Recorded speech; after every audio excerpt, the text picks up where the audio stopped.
നമ്മൾ +2 ബോർഡ് എക്സാമിൻ്റെ state board എക്സാമിൻ്റെ അവസാന സ്റ്റേറ്റിലെത്തി നിൽക്കുകയാണ് അല്ലേ. സോ ഏകദേശം നിങ്ങൾ തിയറി എല്ലാം പഠിച്ചു കഴിഞ്ഞു. ഇനി ഏതൊക്കെയാണ് ഇമ്പോർട്ടൻറ്റ് ടോപ്പിക് എന്ന് മാത്രം അറിഞ്ഞു അതൊന്നും കൂടി ഒന്ന് റിവൈസ് ചെയ്തൊന്ന് സെറ്റ് ആക്കിയാൽ മതി. അതിനുവേണ്ടി ഇതേ കഴ്സറി ഗ്ലാൻസ് ഫോർ സ്റ്റെല്ലാർ സ്കോർ, നമ്മൾ സ്റ്റെല്ലാർ സ്കോറിലേക്ക് എത്താനുള്ള അവസാന ഘട്ട പോരാട്ടത്തിലേക്ക് എത്തുകയാണ് അല്ലേ. സോ നമ്മുടെ ലാസ്റ്റ് ഏരിയ, നമ്മൾ ലാസ്റ്റ് മിനിറ്റ് പ്രിപ്പറേഷൻ ആണ് ഇനി നടത്താൻ പോകുന്നത്. സോ നിങ്ങൾ ഓൾമോസ്റ്റ് എല്ലാം കവർ ചെയ്തിട്ടുണ്ട്.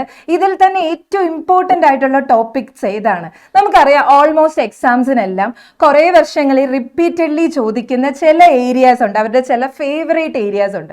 സോ അങ്ങനെയുള്ള ഫേവറേറ്റ് ഏരിയാസ് ഏതൊക്കെയാണെന്ന് നമുക്ക് നോക്കാം. എന്നിട്ട് അതനുസരിച്ച് ആ ഒരു ഏരിയ ഒന്ന് പെർഫെക്റ്റ് ആക്കി വെച്ച് കഴിഞ്ഞാൽ നമുക്ക് ഉറപ്പാണ് എക്സാംസിന് നമുക്ക് ഫുൾ സ്കോർ ചെയ്യാൻ പറ്റും.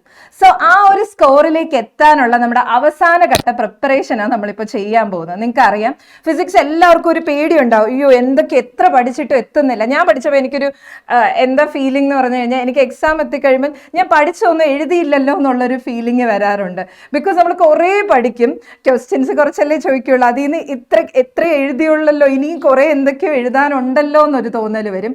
അങ്ങനെയുള്ള ഒരു ഫീലിങ്സും വേണ്ട. ഏറ്റവും ഇമ്പോർട്ടൻ്റ് ആയിട്ടുള്ള റിപ്പീറ്റഡ്ലി ഈ വർഷവും ചോദിക്കാൻ പോസിബിലിറ്റീസ് ഉള്ള ഏറ്റവും ഇമ്പോർട്ടൻ്റ് ഏരിയാസാണ് നമ്മൾ ഇന്ന് ഡിസ്കസ് ചെയ്യാൻ പോകുന്നത്. നമുക്കറിയാം, നമ്മുടെ ചാപ്റ്റേഴ്സിൽ വളരെ വെയിറ്റേജ് ക്യാരി ചെയ്യുന്ന കുറച്ച് ചാപ്റ്റേഴ്സാണ് electromagnetic induction, AC, electromagnetic waves, പിന്നെ നമ്മുടെ ray optics and optical instruments, wave optics, ഇത്ര ചാപ്റ്റേഴ്സ് നിങ്ങൾ നോക്കിക്കഴിഞ്ഞാൽ കാണാം ടോട്ടൽ വെയിറ്റേജിൻ്റെ, ടോട്ടൽ സ്കോറിൻ്റെ ഒരു നല്ല പെർസെൻറ്റേജ് കവർ ചെയ്യുന്ന ചാപ്റ്റേഴ്സാണിത്. സോ നിങ്ങൾ ചാപ്റ്റേഴ്സിനെ നിങ്ങൾ തന്നെ ഡിവൈഡ് ചെയ്യുക. ഞാൻ ഇത്ര ദിവസം ഇത്ര ചാപ്റ്റേഴ്സ് പഠിക്കും, അല്ലെ ഒരു ദിവസം കൊണ്ട്, നിങ്ങൾ ഡിപ്പെൻഡ്സ് അപ്പോൺ യു. സോ ഇത്ര ചാപ്റ്റേഴ്സ് പഠിക്കും, ഇനി ഞാൻ ഈ ചാപ്റ്റേഴ്സ് ആയിരിക്കും റിവൈസ് ചെയ്യാൻ പോകുന്ന. ആ ഒരു സെറ്റ് ഓഫ് ചാപ്റ്റേഴ്സ് ആണ് നമുക്ക് ഇവിടെ ഉള്ളത്. സോ ഈ ചാപ്റ്റേഴ്സിൽ നിന്ന് ഏറ്റവും ഇമ്പോർട്ടൻ്റ് ആയിട്ട് വരാൻ ചാൻസ് ഉള്ള ക്വസ്റ്റ്യൻസ് ഏതൊക്കെയാണ്, എങ്ങനെയൊക്കെ നമുക്ക് ഈ ചാപ്റ്റേഴ്സിനെ ഒന്ന് നമ്മുടെ കൈപ്പിടിയിൽ ഒതുക്കാന്നൊക്കെ പറയുന്ന പോലെ നമുക്കൊന്ന് നോക്കാം. ഏറ്റവും ഇമ്പോർട്ടൻ്റ് ആയിട്ടുള്ള ഇലക്ട്രോ മാഗ്നറ്റിക് ഇൻഡക്ഷൻ നിങ്ങൾക്ക് കാണാൻ പറ്റുന്നുണ്ട്. സ്കോർ വെയിറ്റ് 4 ആണ് ഇലക്ട്രോ മാഗ്നറ്റിക് ഇൻഡക്ഷൻ. അതും ഐ വിൽ പ്രെഡിക്റ്റ് യു, ആ പറയുന്ന ക്വസ്റ്റ്യൻസ് തന്നെയായിരിക്കും എക്സാമിന് ചോദിക്കാൻ പോകുന്നത്. പിന്നെ ഓൾട്ടർനേറ്റിംഗ് കറണ്ട് നമ്മൾ പഠിക്കുമ്പോൾ ഓർക്കും കുറേ ഡെറിവേഷൻ ഉണ്ടോ, കുറേ ഇക്വേഷൻസ് ഉണ്ടോ എന്നൊക്കെ തോന്നിയെങ്കിലും ഇതിൽ നിന്നും വളരെ കൂടുതൽ തിയററ്റിക്കലി ചോദിക്കുന്ന ക്വസ്റ്റ്യൻസ് ഏതൊക്കെയാണ്, ന്യൂമറിക്കലി അല്ലെങ്കിൽ ഡെറിവേഷനേക്കാളും കൂടുതൽ തിയറിയിൽ ഇമ്പോർട്ടൻസ് ഉണ്ട് എല്ലാ ചാപ്റ്റേഴ്സിനും. ഇലക്ട്രോ മാഗ്നറ്റിക് വേവ്സ് നിങ്ങൾക്ക് അറിയാം, ഏറ്റവും സിമ്പിൾ ആയിട്ട് അറ്റ്ലീസ്റ്റ് ഒരു ടോട്ടൽ ഒരു 1 hour കൊണ്ട് നിങ്ങൾക്ക് ഫുൾ ചാപ്റ്റർ പഠിച്ചു കഴിയാം. ഇവിടെ നമുക്ക് അതിൽ റിപ്പീറ്റഡ്ലി ചോദിക്കുന്ന ഒരു ഏരിയ ഉണ്ട്, ആ ഏരിയ നമുക്ക് ക്വസ്റ്റ്യൻസ് ഡിസ്കസ് ചെയ്യാം. റേ ഒപ്റ്റിക്സ് ഒബ്വിയസ്ലി ഒരു വലിയ ചാപ്റ്റർ ആണെന്ന് തോന്നും, വെയിറ്റേജും ഉണ്ട്, ബട്ട് സിമ്പിൾ ക്വസ്റ്റ്യൻസ് ആണ് ചോദിക്കുക. നമുക്ക് ഓൾറെഡി അറിയാം, നമ്മൾ 10th കുറേ ചാപ്റ്റേഴ്സ് ഒക്കെ പഠിച്ചിട്ടുണ്ട്. 10th പഠിച്ച ആ റേ ഒപ്റ്റിക്സിന്റെ തന്നെ കണ്ടിന്യൂവേഷൻ ആണ് ഇവിടെ നമ്മൾ കാണുന്നത്. പിന്നെ ഒബ്വിയസ്ലി നമ്മുടെ വേവ് ഒപ്റ്റിക്സ് എന്ന് പറയുന്ന ചാപ്റ്റർ, വേവ് ഒപ്റ്റിക്സിൽ നമ്മൾ കാണുന്നത് എന്താണെന്ന് വെച്ചാൽ, എനിക്ക് വളരെ ഫേവറേറ്റ് ആയിട്ടൊരു ചാപ്റ്ററാണ് വേവ് ഒപ്റ്റിക്സ്. എന്താണെന്ന് വെച്ചാൽ നമ്മൾ ആദ്യമായിട്ടാണ് അങ്ങനെ ഒരു കോൺസെപ്റ്റ് പഠിക്കുന്നത്. റേ ഒക്കെ നമ്മൾ 10th 7th 8th ഒക്കെ അതിൻ്റെ ജസ്റ്റ് എലമെൻ്ററി തിങ്സ് ഒക്കെ പഠിച്ചിട്ടുണ്ട്. വേവ് ഒപ്റ്റിക്സ് നമ്മൾ ആദ്യമായിട്ട് കേൾക്കുന്നത് +2 ആണ്. വളരെ ബ്യൂട്ടിഫുൾ ആയിട്ടുള്ള ചാപ്റ്ററാണ് വേവ് ഒപ്റ്റിക്സ്. സോ ഇത്ര ചാപ്റ്റേഴ്സിൽ നിന്ന് ചോദിക്കുന്ന എല്ലാ ക്വസ്റ്റ്യനും നമ്മൾ ആൻസർ ചെയ്ത് കഴിഞ്ഞാൽ നിങ്ങൾ നോക്കിക്കേ, നമുക്കൊരു നല്ല പെർസെൻറ്റേജ് ആണ് കവർ ചെയ്യാൻ പറ്റുക. ടോട്ടൽ സ്കോറിൻ്റെ ഒരു നല്ല പെർസെൻറ്റേജ് നമ്മൾ കവർ ചെയ്യും, ഒരു പാസ് മാർക്കിലേക്ക് എത്തുക എങ്ങനെ പോയാലും അല്ലേ. സോ നമുക്ക് ആ ക്വസ്റ്റ്യൻസ് അല്ലെ ചാപ്റ്റേഴ്സ് നോക്കാം. ഞാൻ വളരെ മിടുക്കരായ ചില കുട്ടികളെ കണ്ടിട്ടുണ്ട്. അവരെന്ത് ചെയ്യുന്നത് വെച്ചാൽ എക്സാമിൻ്റെ ടൈമിൽ ഏറ്റവും ഇമ്പോർട്ടൻ്റ് ആയിട്ടുള്ള ചാപ്റ്റേഴ്സിൽ ഏറ്റവും ഇമ്പോർട്ടൻ്റ് ആയിട്ടുള്ള ടോപ്പിക്സ് ഏറ്റവും ക്ലിയർ ആയിട്ട് പഠിച്ച് നല്ല സ്കോറിലേക്ക് എത്തുന്നത്. ഞാനൊന്നും അങ്ങനെയല്ല, ഞാൻ ഫുള്ള് ചാപ്റ്റർ പഠിക്കാൻ നോക്കുമായിരുന്നു. ബട്ട് അതിൽ ഏറ്റവും ഇമ്പോർട്ടൻറ്റ് വളരെ ക്ലിയർ ആയിട്ട് നമുക്കറിയാം ചില ടോപ്പിക്കിൽ നിന്ന് റിപ്പീറ്റഡ്ലി ക്വസ്റ്റ്യൻസ് ചോദിക്കും. ആ ക്വസ്റ്റ്യൻസ് എല്ലാമാണ് നമ്മളിവിടെ ഡിസ്കസ് ചെയ്യാൻ പോകുന്നത്. ഓക്കെ അല്ലേ? സോ ഏറ്റവും മിടുക്കരായ നിങ്ങൾക്ക് വേണ്ടി ഏറ്റവും ഇമ്പോർട്ടൻ്റ് ആയിട്ടുള്ള ക്വസ്റ്റ്യൻസുമായിട്ടാണ് ഞാനിന്ന് വന്നിരിക്കുന്നത്. റെഡി ആണല്ലോ? ഓക്കെ. സോ നമ്മുടെ first chapter electro magnetic induction ആണ്. ഇലക്ട്രോ മാഗ്നറ്റിക് ഇൻഡക്ഷനിൽ നിന്ന് ഡയറക്റ്റ് ചോദിക്കുന്ന ഒരു ക്വസ്റ്റ്യൻ ആണ് സ്റ്റേറ്റ് ഫാരഡേസ് ലോ. നമുക്കറിയാം, ഇലക്ട്രോ മാഗ്നറ്റിക് ഇൻഡക്ഷൻ കണ്ടുപിടിച്ചത് തന്നെ ഫാരഡേ ആണ്. അദ്ദേഹം ഒരു എക്സ്പെരിമെന്റ് ഒക്കെ, ഒന്നല്ല 3 എക്സ്പെരിമെന്റ്സ് ഒക്കെ ചെയ്ത് അതിൽ നിന്നാണ് ഇലക്ട്രോ മാഗ്നറ്റിക് ഇൻഡക്ഷൻ എന്താണെന്നൊക്കെ പറഞ്ഞത്. സോ ആദ്യമായിട്ട് ആൾ എക്സ്പ്ലെയിൻ ചെയ്തപ്പോൾ പറഞ്ഞ പോയിന്റ്സ് തന്നെ നമുക്കറിയാം. ഒരു മാഗ്നറ്റ് ഉണ്ട്, ഒരു കോയിലുണ്ട്. ആളുടെ 3 എക്സ്പെരിമെന്റ്സിലും മാഗ്നറ്റും കോയിലും ഒക്കെ ഉണ്ട്. സോ ഒരു മാഗ്നറ്റ് മാഗ്നറ്റ് ഇങ്ങനെ കോയിലിന്റെ അടുത്തേക്ക് മൂവ് ചെയ്യാണ്. അങ്ങനെ മൂവ് ചെയ്യുമ്പോൾ പെട്ടെന്ന് കോയിലിൽ ഒരു കറണ്ട് ഇൻഡ്യൂസ് ചെയ്യുന്നതായിട്ട് കണ്ടു. ഇൻഡ്യൂസ് ചെയ്യാന്ന് വെച്ചാൽ കറണ്ട് ജനറേറ്റ് ചെയ്യുന്നതായിട്ട് കണ്ടു. അത് തന്നെയാണ് നമ്മുടെ ഇലക്ട്രോ മാഗ്നറ്റിക് ഇൻഡക്ഷന്റെ ബേസിക് ഫെനോമെന അല്ലെ ബേസിക് പ്രിൻസിപ്പിൾ എന്ന് പറയുന്നത്. നിങ്ങൾക്കറിയാം നമ്മുടെ നമ്മുടെ ജനറേറ്റേഴ്സ് ഒക്കെ ഇല്ലേടാ, ജനറേറ്റേഴ്സ് മാത്രമല്ല ഹൈഡ്രോ ഇലക്ട്രിക് പവർ പ്ലാന്റ്സ്, നമ്മുടെ പവർ പ്ലാന്റ്സിലെല്ലാം ഇലക്ട്രിസിറ്റി ജനറേറ്റ് ചെയ്യുന്ന ഈ പറഞ്ഞ ഇലക്ട്രോ മാഗ്നറ്റിക് ഇൻഡക്ഷന്റെ ബേസിലാണ്. നമുക്ക് നോക്കാം, ഫാരഡേയുടെ ഫസ്റ്റ് ലോയിൽ ഇത്ര തന്നെയാണ് ആള് പറയുന്നത്. നമ്മുടെ കയ്യിൽ ഒരു കോയിലുണ്ട്, ബാർ മാഗ്നറ്റ് ഉണ്ട്. സോ ബാർ മാഗ്നറ്റിന് ചുറ്റും I know there is A magnetic field.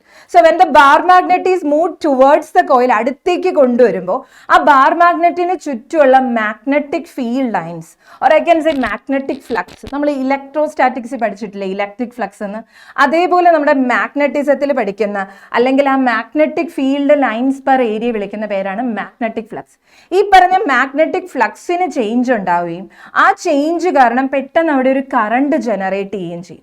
ഈ ഫെനോമെനാണ് നമ്മുടെ ഇലക്ട്രോ മാഗ്നറ്റിക് ഇൻഡക്ഷൻ എന്ന് പറയാം. So first law, Faraday's first law എന്ന് പറയുന്നത് definition of electro magnetic induction തന്നെയാണ്, പുതിയതൊരു സംഭവമൊന്നും അല്ല. എന്താണോ ഇലക്ട്രോ മാഗ്നറ്റിക് ഇൻഡക്ഷൻ അത് തന്നെയാണ് ആൾ എന്തായിട്ട് പറയുന്നത്, ഫാരഡേസ് ഫസ്റ്റ് ലോ എന്ന് പറയുന്നത്. So you can see whenever there is a change in magnetic flux in a closed circuit, ഒരു ക്ലോസ്ഡ് സർക്യൂട്ടിൽ മാഗ്നറ്റിക് ഫ്ലക്സിന് ചേഞ്ച് ഉണ്ടാവും. So I told you what is magnetic flux. Magnetic flux is the number of magnetic field lines per unit area. നമ്മൾ electric ഫ്ലക്സിനെ എന്താണോ നിങ്ങൾ define ചെയ്ത് ആ ഇലക്ട്രിക് ഫ്ലക്സിനെ പറയുന്നത് തന്നെയാണ് magnetic flux. Okay, so whenever there is a change in magnetic flux in a closed circuit and induced EMF, EMF എന്ന് പറഞ്ഞാൽ എന്താ, EMF എന്ന് പറഞ്ഞാൽ ഇലക്ട്രോമോട്ടീവ് ഫോഴ്സ് ഓർ വോൾട്ടേജ്. നിങ്ങൾ വോൾട്ടേജ് എന്ന് പറഞ്ഞാൽ മതി, വോൾട്ടേജ് എന്ന് എഴുതിയാലും മതി, നോ ഇഷ്യൂസ്. മാഗ്നറ്റിക് ഫ്ലക്സിന് ചേഞ്ച് ഉണ്ടാകുമ്പോൾ അവിടെ ഒരു EMF ഇൻഡ്യൂസ് ചെയ്യുന്ന പ്രോസസ്സിനെ വിളിച്ച പേരാണ് electro magnetic induction. So whenever there is a change in magnetic flux, an EMF will be induced in the circuit and this is called electromagnetic induction. Okay അല്ലേ? Faraday electromagnetic induction ഉണ്ടാവും, I mean magnetic ഫ്ലക്സിന് change ഉണ്ടായി കഴിയുമ്പോൾ അവിടെ ഒരു current generate ചെയ്യും എന്നൊക്കെ പറഞ്ഞു. പക്ഷെ അങ്ങനെ പറഞ്ഞതുകൊണ്ട് മാത്രമായില്ല, എത്ര കറണ്ട് ജനറേറ്റ് ചെയ്യും, ഐ മീൻ ഇത്ര എമൗണ്ട് ഓഫ് മാഗ്നറ്റിക് ഫ്ലക്സിന് ചേഞ്ച് ഉണ്ടായാൽ എത്ര കറണ്ട് ഇൻഡ്യൂസ് ചെയ്യും എന്നൊന്നും പറഞ്ഞില്ല. സോ അതിനെപ്പറ്റി ഒരു ബേസിക് ഐഡിയ കൊടുത്ത് ഫാരഡേയുടെ സെക്കൻഡ് ലോ, ഫസ്റ്റ് ലോയിൽ ജസ്റ്റ് തിയറി മാത്രമേ ഉള്ളൂ.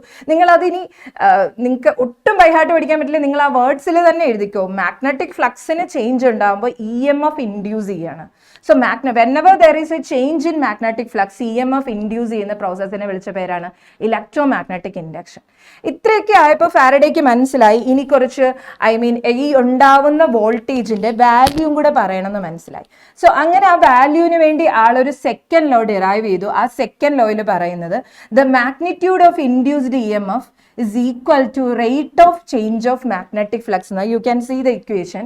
The magnitude of induced EMF is equal to rate of change of magnetic flux എന്ന് പറയുന്നതാണ് ഫാരഡേസ് സെക്കൻഡ് ലോ. ഓക്കെ ആണോ?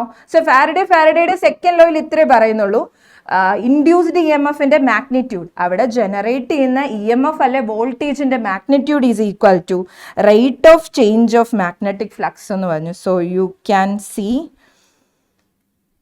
okay, so magnitude of induced EMF is equal to rate of change of magnetic flux. ഇത് എന്തിനാണെന്നറിയോ ഇങ്ങനെ magnitude എന്ന് പറഞ്ഞ് അതിലൊരു point ഉണ്ട്, അല്ലെങ്കിൽ ഫാരഡേക്ക് ഈ ഒരു ഏരിയയിൽ ഒന്ന് എക്സ്പ്ലെയിൻ ചെയ്യാൻ പറ്റാതെ പോയൊരു കാര്യമുണ്ട്. നമുക്കറിയാം, so if I have a coil, ഇവിടെ നമുക്കൊരു കോയിലുണ്ട്. So the coil is connected to a galvanometer. നിങ്ങൾക്കറിയാം കോയിൽ ഒരു ഗാൽവനോമീറ്ററുമായിട്ട് കണക്ട് ചെയ്തിട്ടുണ്ട്. So it's a closed circuit, close. Galvanometer നമുക്ക് യൂസ് ചെയ്യുന്നത് കറണ്ട് ഇൻഡ്യൂസ് ചെയ്തോ ഇല്ലയോ എന്നൊക്കെ അറിയാൻ വേണ്ടിയിട്ട് യൂസ് ചെയ്യുന്നതാണ് നമ്മുടെ galvanometer. So bar magnet move ചെയ്യാം. So this is the north pole, south pole of a bar magnet move towards the coil. So നമുക്ക് കാണാൻ പറ്റും when the north pole is moved towards the coil, കോയിലിന്റെ അടുത്തേക്ക് north pole move ചെയ്യുന്ന സിറ്റുവേഷനിൽ I have seen a deflection in galvanometer. Suppose അത് ലെഫ്റ്റിലേക്കാണ് deflection കണ്ടതെന്ന് വെച്ചോ, ഐ മീൻ ഇങ്ങോട്ട് ആദ്യം ഡിഫ്ലക്ട് ചെയ്തു, ഗാൽവനോമീറ്ററിന്റെ നീഡിൽ ലെഫ്റ്റിലേക്ക് ഡിഫ്ലക്ട് ചെയ്തു. Then deflect ചെയ്തൊക്കെ കഴിഞ്ഞിട്ട് when I am removing the bar magnet, I have seen the deflection in the opposite side of the galvanometer. പെട്ടെന്ന് ഗാൽവനോമീറ്ററിന്റെ ഡിഫ്ലക്ഷൻ ഓപ്പോസിറ്റ് സൈഡിലേക്ക് മാറി. You got it. So when I am moving the north pole towards the coil, galvanometer ഒരു ഡിറക്ഷനിൽ deflect ചെയ്തു.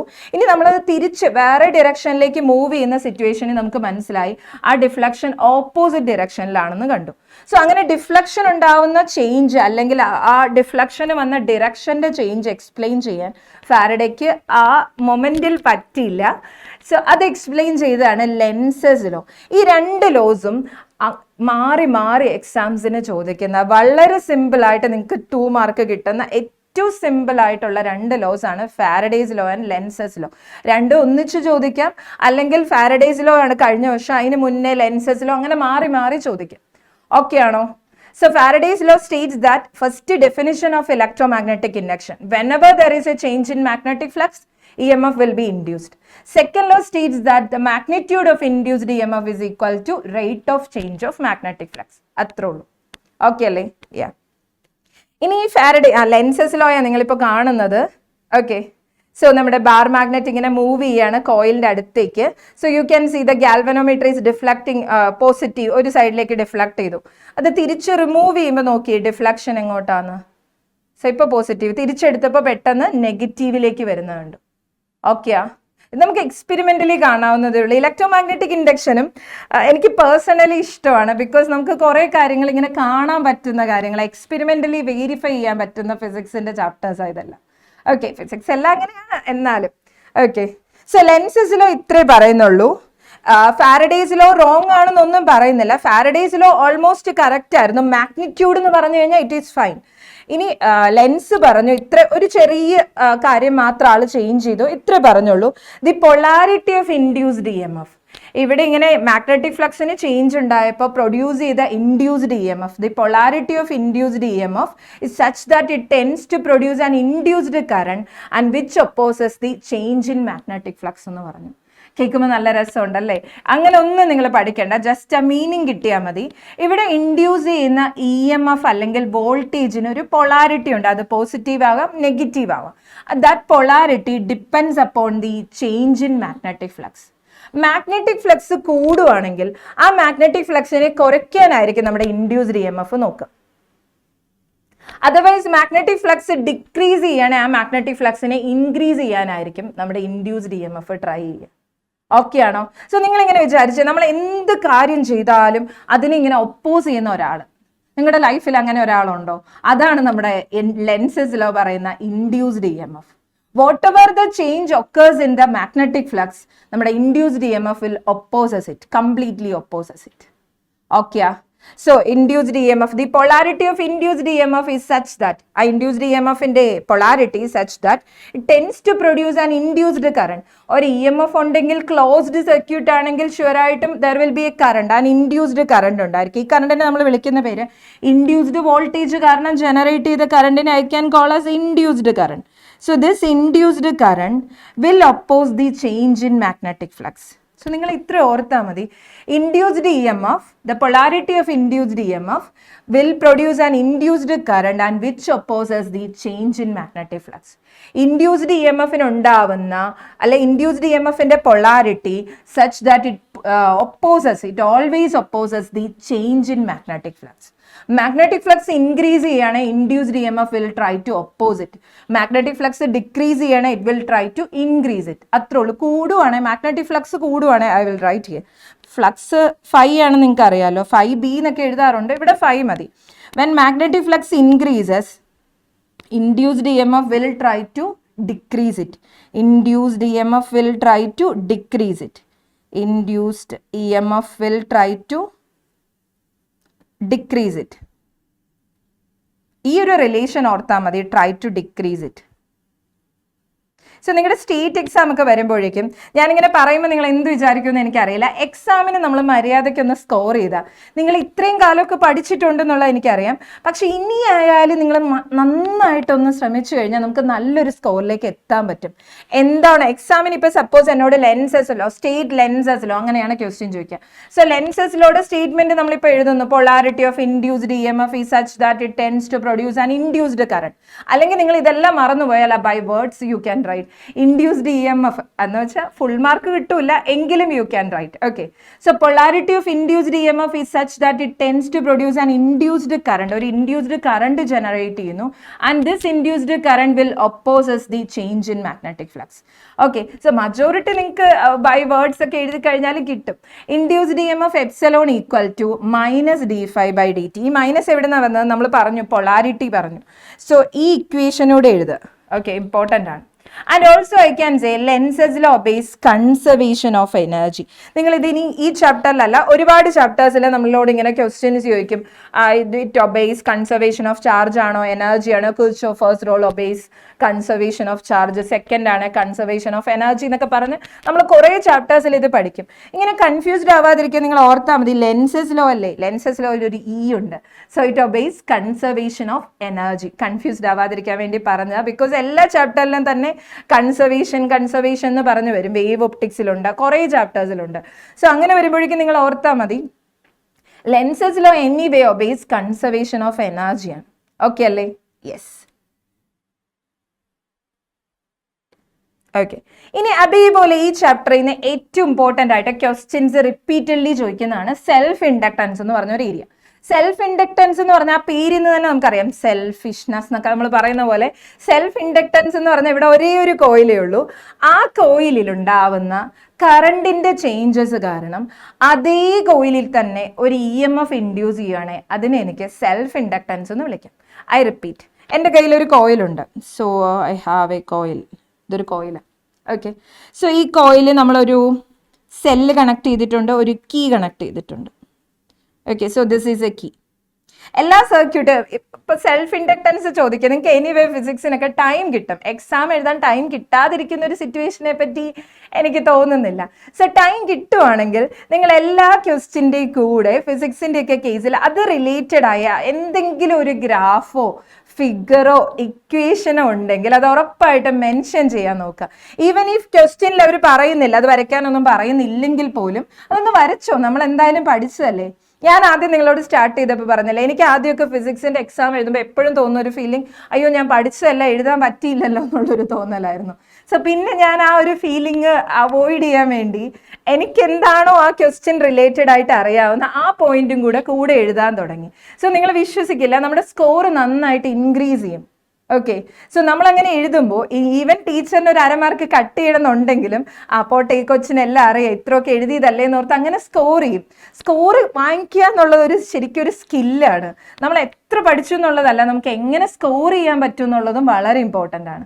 So നീറ്റായിട്ട് എഴുതുക, presentation important ആണ്. അതേപോലെ തന്നെ ചെയ്യാവുന്ന ഒരു കാര്യമാണ് ഫിഗേഴ്സ്, ഡയഗ്രാംസ്, ഇക്വേഷൻസ്, അങ്ങനെ അതുമായിട്ട് അസോസിയേറ്റ് ചെയ്ത കാര്യങ്ങളെല്ലാം ഒന്ന് അറിയാവുന്നത്. അധികം എഴുതിയിരിക്കല്ലേ, 1 മാർക്കിന്റെ ക്വസ്റ്റ്യൻ ഒരു പേജ് ഒന്നും എഴുതി ടൈം കളയരുത്.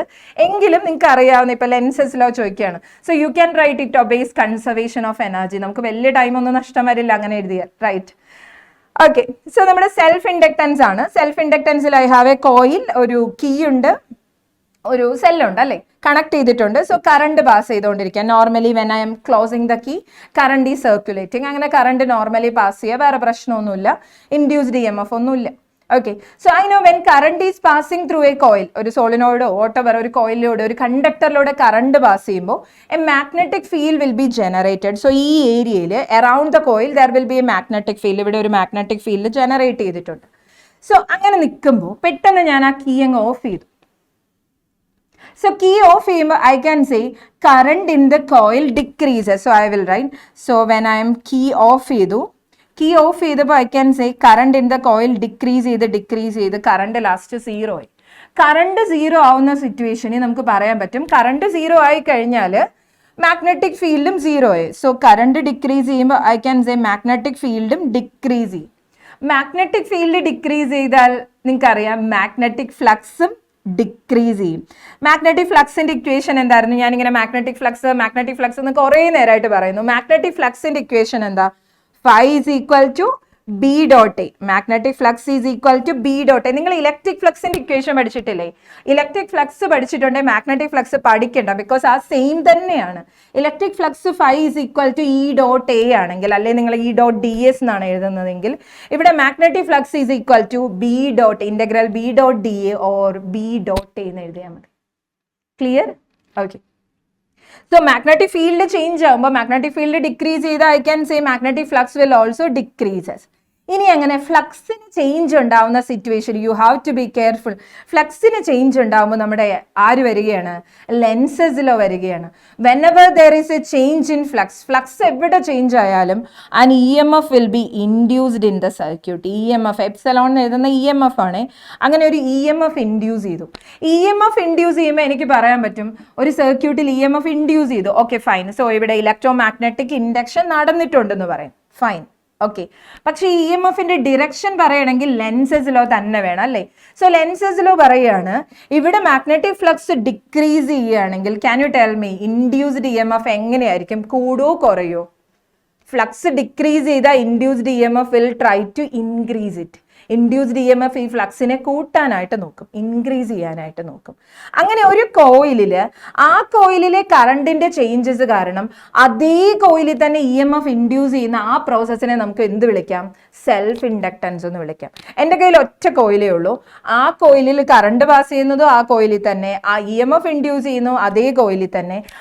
ഈ പറഞ്ഞ ഫെനോമെനെ നമുക്ക് വിളിക്കാവുന്ന പേരാണ് സെൽഫ് ഇൻഡക്ടൻസ്. സെൽഫിഷ് ആണ് അവൻ, ഒറ്റ കോയിൽ മാത്രമേ ഉള്ളൂ, ആ കോയിലെ കറണ്ടിന്റെ ചേഞ്ച് അവിടെ തന്നെ ഇ എം എഫ് ഇൻഡ്യൂസ് ചെയ്യുന്നതാണ് സെൽഫ് ഇൻഡക്ടൻസ്. നിങ്ങൾ ഇങ്ങനെ ചെറിയ കീ പോയിന്റ്സ് ഓർത്തിരുന്നാൽ മതി, ഓക്കെ. സെൽഫ് ഇൻഡക്ഷൻ ആണ്, ആ സെൽഫ് എന്ന് കേൾക്കുമ്പോൾ ഓർക്കുക ഒറ്റ കോയിൽ, ആ കോയിലെ കറണ്ടിന്റെ ചേഞ്ചസ് കാരണം അവിടെ തന്നെ ഇ എം എഫ് ഇൻഡ്യൂസ് ചെയ്യുന്ന പ്രോസസ്സിനെയാണ് നമുക്ക് എന്ത് വിളിക്കാവുന്നത്? സെൽഫ് ഇൻഡക്ടൻസ് എന്ന് വിളിക്കാം. ഓക്കെ ആണല്ലോ. So self whenever the current in A coil is switched on or of, രണ്ട് കേസിലും ഉണ്ട്. Self induction opposes the growth of current because induced E M F കൂടുകയോ കുറയോ ചെയ്യുമ്പോൾ അതിനെ ഒപ്പോസ് ചെയ്യാനാണ് നമ്മുടെ ആര് നോക്കുക? Induced E M F try ചെയ്യുക. ഓക്കെ, സോ അതിനെയാണ് നമ്മൾ സെൽഫ് ഇൻഡക്ഷൻ എന്ന് പറയാം. ഇനി ഒരു പോയിന്റ് കൂടെ അഡീഷണൽ, ഞാൻ എല്ലാ സ്റ്റേറ്റ്മെന്റിന്റെ കൂടെ ഒരു അഡീഷണൽ പോയിന്റ് നിങ്ങൾക്ക് വേണ്ടി കൊടുത്തിട്ടുണ്ട്. ബിക്കോസ് നിങ്ങൾ എഴുതുന്ന ഈ വേർഡിങ്ങിനോ എവിടെയെങ്കിലും ടീച്ചർ സാറ്റിസ്ഫൈഡ് അല്ല എങ്കിൽ നിങ്ങളുടെ ഈ സെക്കൻഡ് പോയിന്റ് കണ്ട് നിങ്ങൾക്ക് ഫുൾ മാർക്ക് തരണം. ഒരു 2 മാർക്കിന്റെ ക്വസ്റ്റ്യൻ ആണെങ്കിൽ ഇതിൽ നിന്നൊന്നും കട്ട് ചെയ്യാൻ തോന്നരുത്, അത്രേ ഉള്ളൂ. ഓക്കെ, സോ സെക്കൻഡ് പോയിന്റോട് നിങ്ങൾക്ക് ആഡ് ചെയ്യാം. Self induction play the role of inertia in mechanics. നമ്മൾ പണ്ട് +1 ലോസ് ഓഫ് മോഷൻ ഒക്കെ പഠിച്ച ഓർമ്മയുണ്ടോ? ആ ലോസ് ഓഫ് മോഷൻ ഒരു ഇനേർഷ്യ എന്ന് പറഞ്ഞൊരു ടേം കണ്ടായിരുന്നു. ഇനേർഷ്യ, സെൽഫ് ഇൻഡക്ടൻസ് അല്ല, ഇനേർഷ്യ എന്നൊരു ടേം പഠിച്ചായിരുന്നു. ഓർമ്മയുണ്ടോ? എന്തെങ്കിലും ഒരു ചേഞ്ചസ് വരുമ്പോൾ അതിനെ ഒപ്പോസ് ചെയ്യുന്ന ടേം ആണ് ഇനേർഷ്യ എന്ന് പറയാം. സിമിലർ ടു ദാറ്റ് ഇവിടെയും സെൽഫ് ഇൻഡക്ടൻസിന്റെ കേസിൽ ഐ ക്യാൻ സേ ഇനേർഷ്യ പോലെ തന്നെയാണ് സെൽഫ് ഇൻഡക്ടൻസും ആക്ട് ചെയ്യുക. ദാറ്റ് മീൻസ് എന്താണോ ഇവിടെ ചേഞ്ച് വരിക ആ ചേഞ്ചിനെ ഒപ്പോസ് ചെയ്യാനാണ് ഇൻഡ്യൂസ്ഡ് ഇ എം എഫ് അല്ലെ self induced E M F try ചെയ്യുക. ഓക്കെ ആണോ? So whatever the change in current in a circuit induced E M F will try to oppose it. അത് oppose ചെയ്ത് പഴയ സ്റ്റേറ്റിലേക്ക് കൊണ്ടുവരാൻ നോക്കുകയാണ് self inductance ചെയ്യുക. അത് തന്നെയല്ലേ ഇനേർഷ്യയും ചെയ്യുക. നമ്മൾ മൂവ് ചെയ്യുന്ന ഒരു വണ്ടിയിലിരുന്നു, പെട്ടെന്ന് സ്റ്റോപ്പായി, വീണ്ടും പോകാനുള്ള ഒരു ടെൻഡൻസി, റൈറ്റ്? അത് തന്നെയാണ് നമ്മുടെ self induction.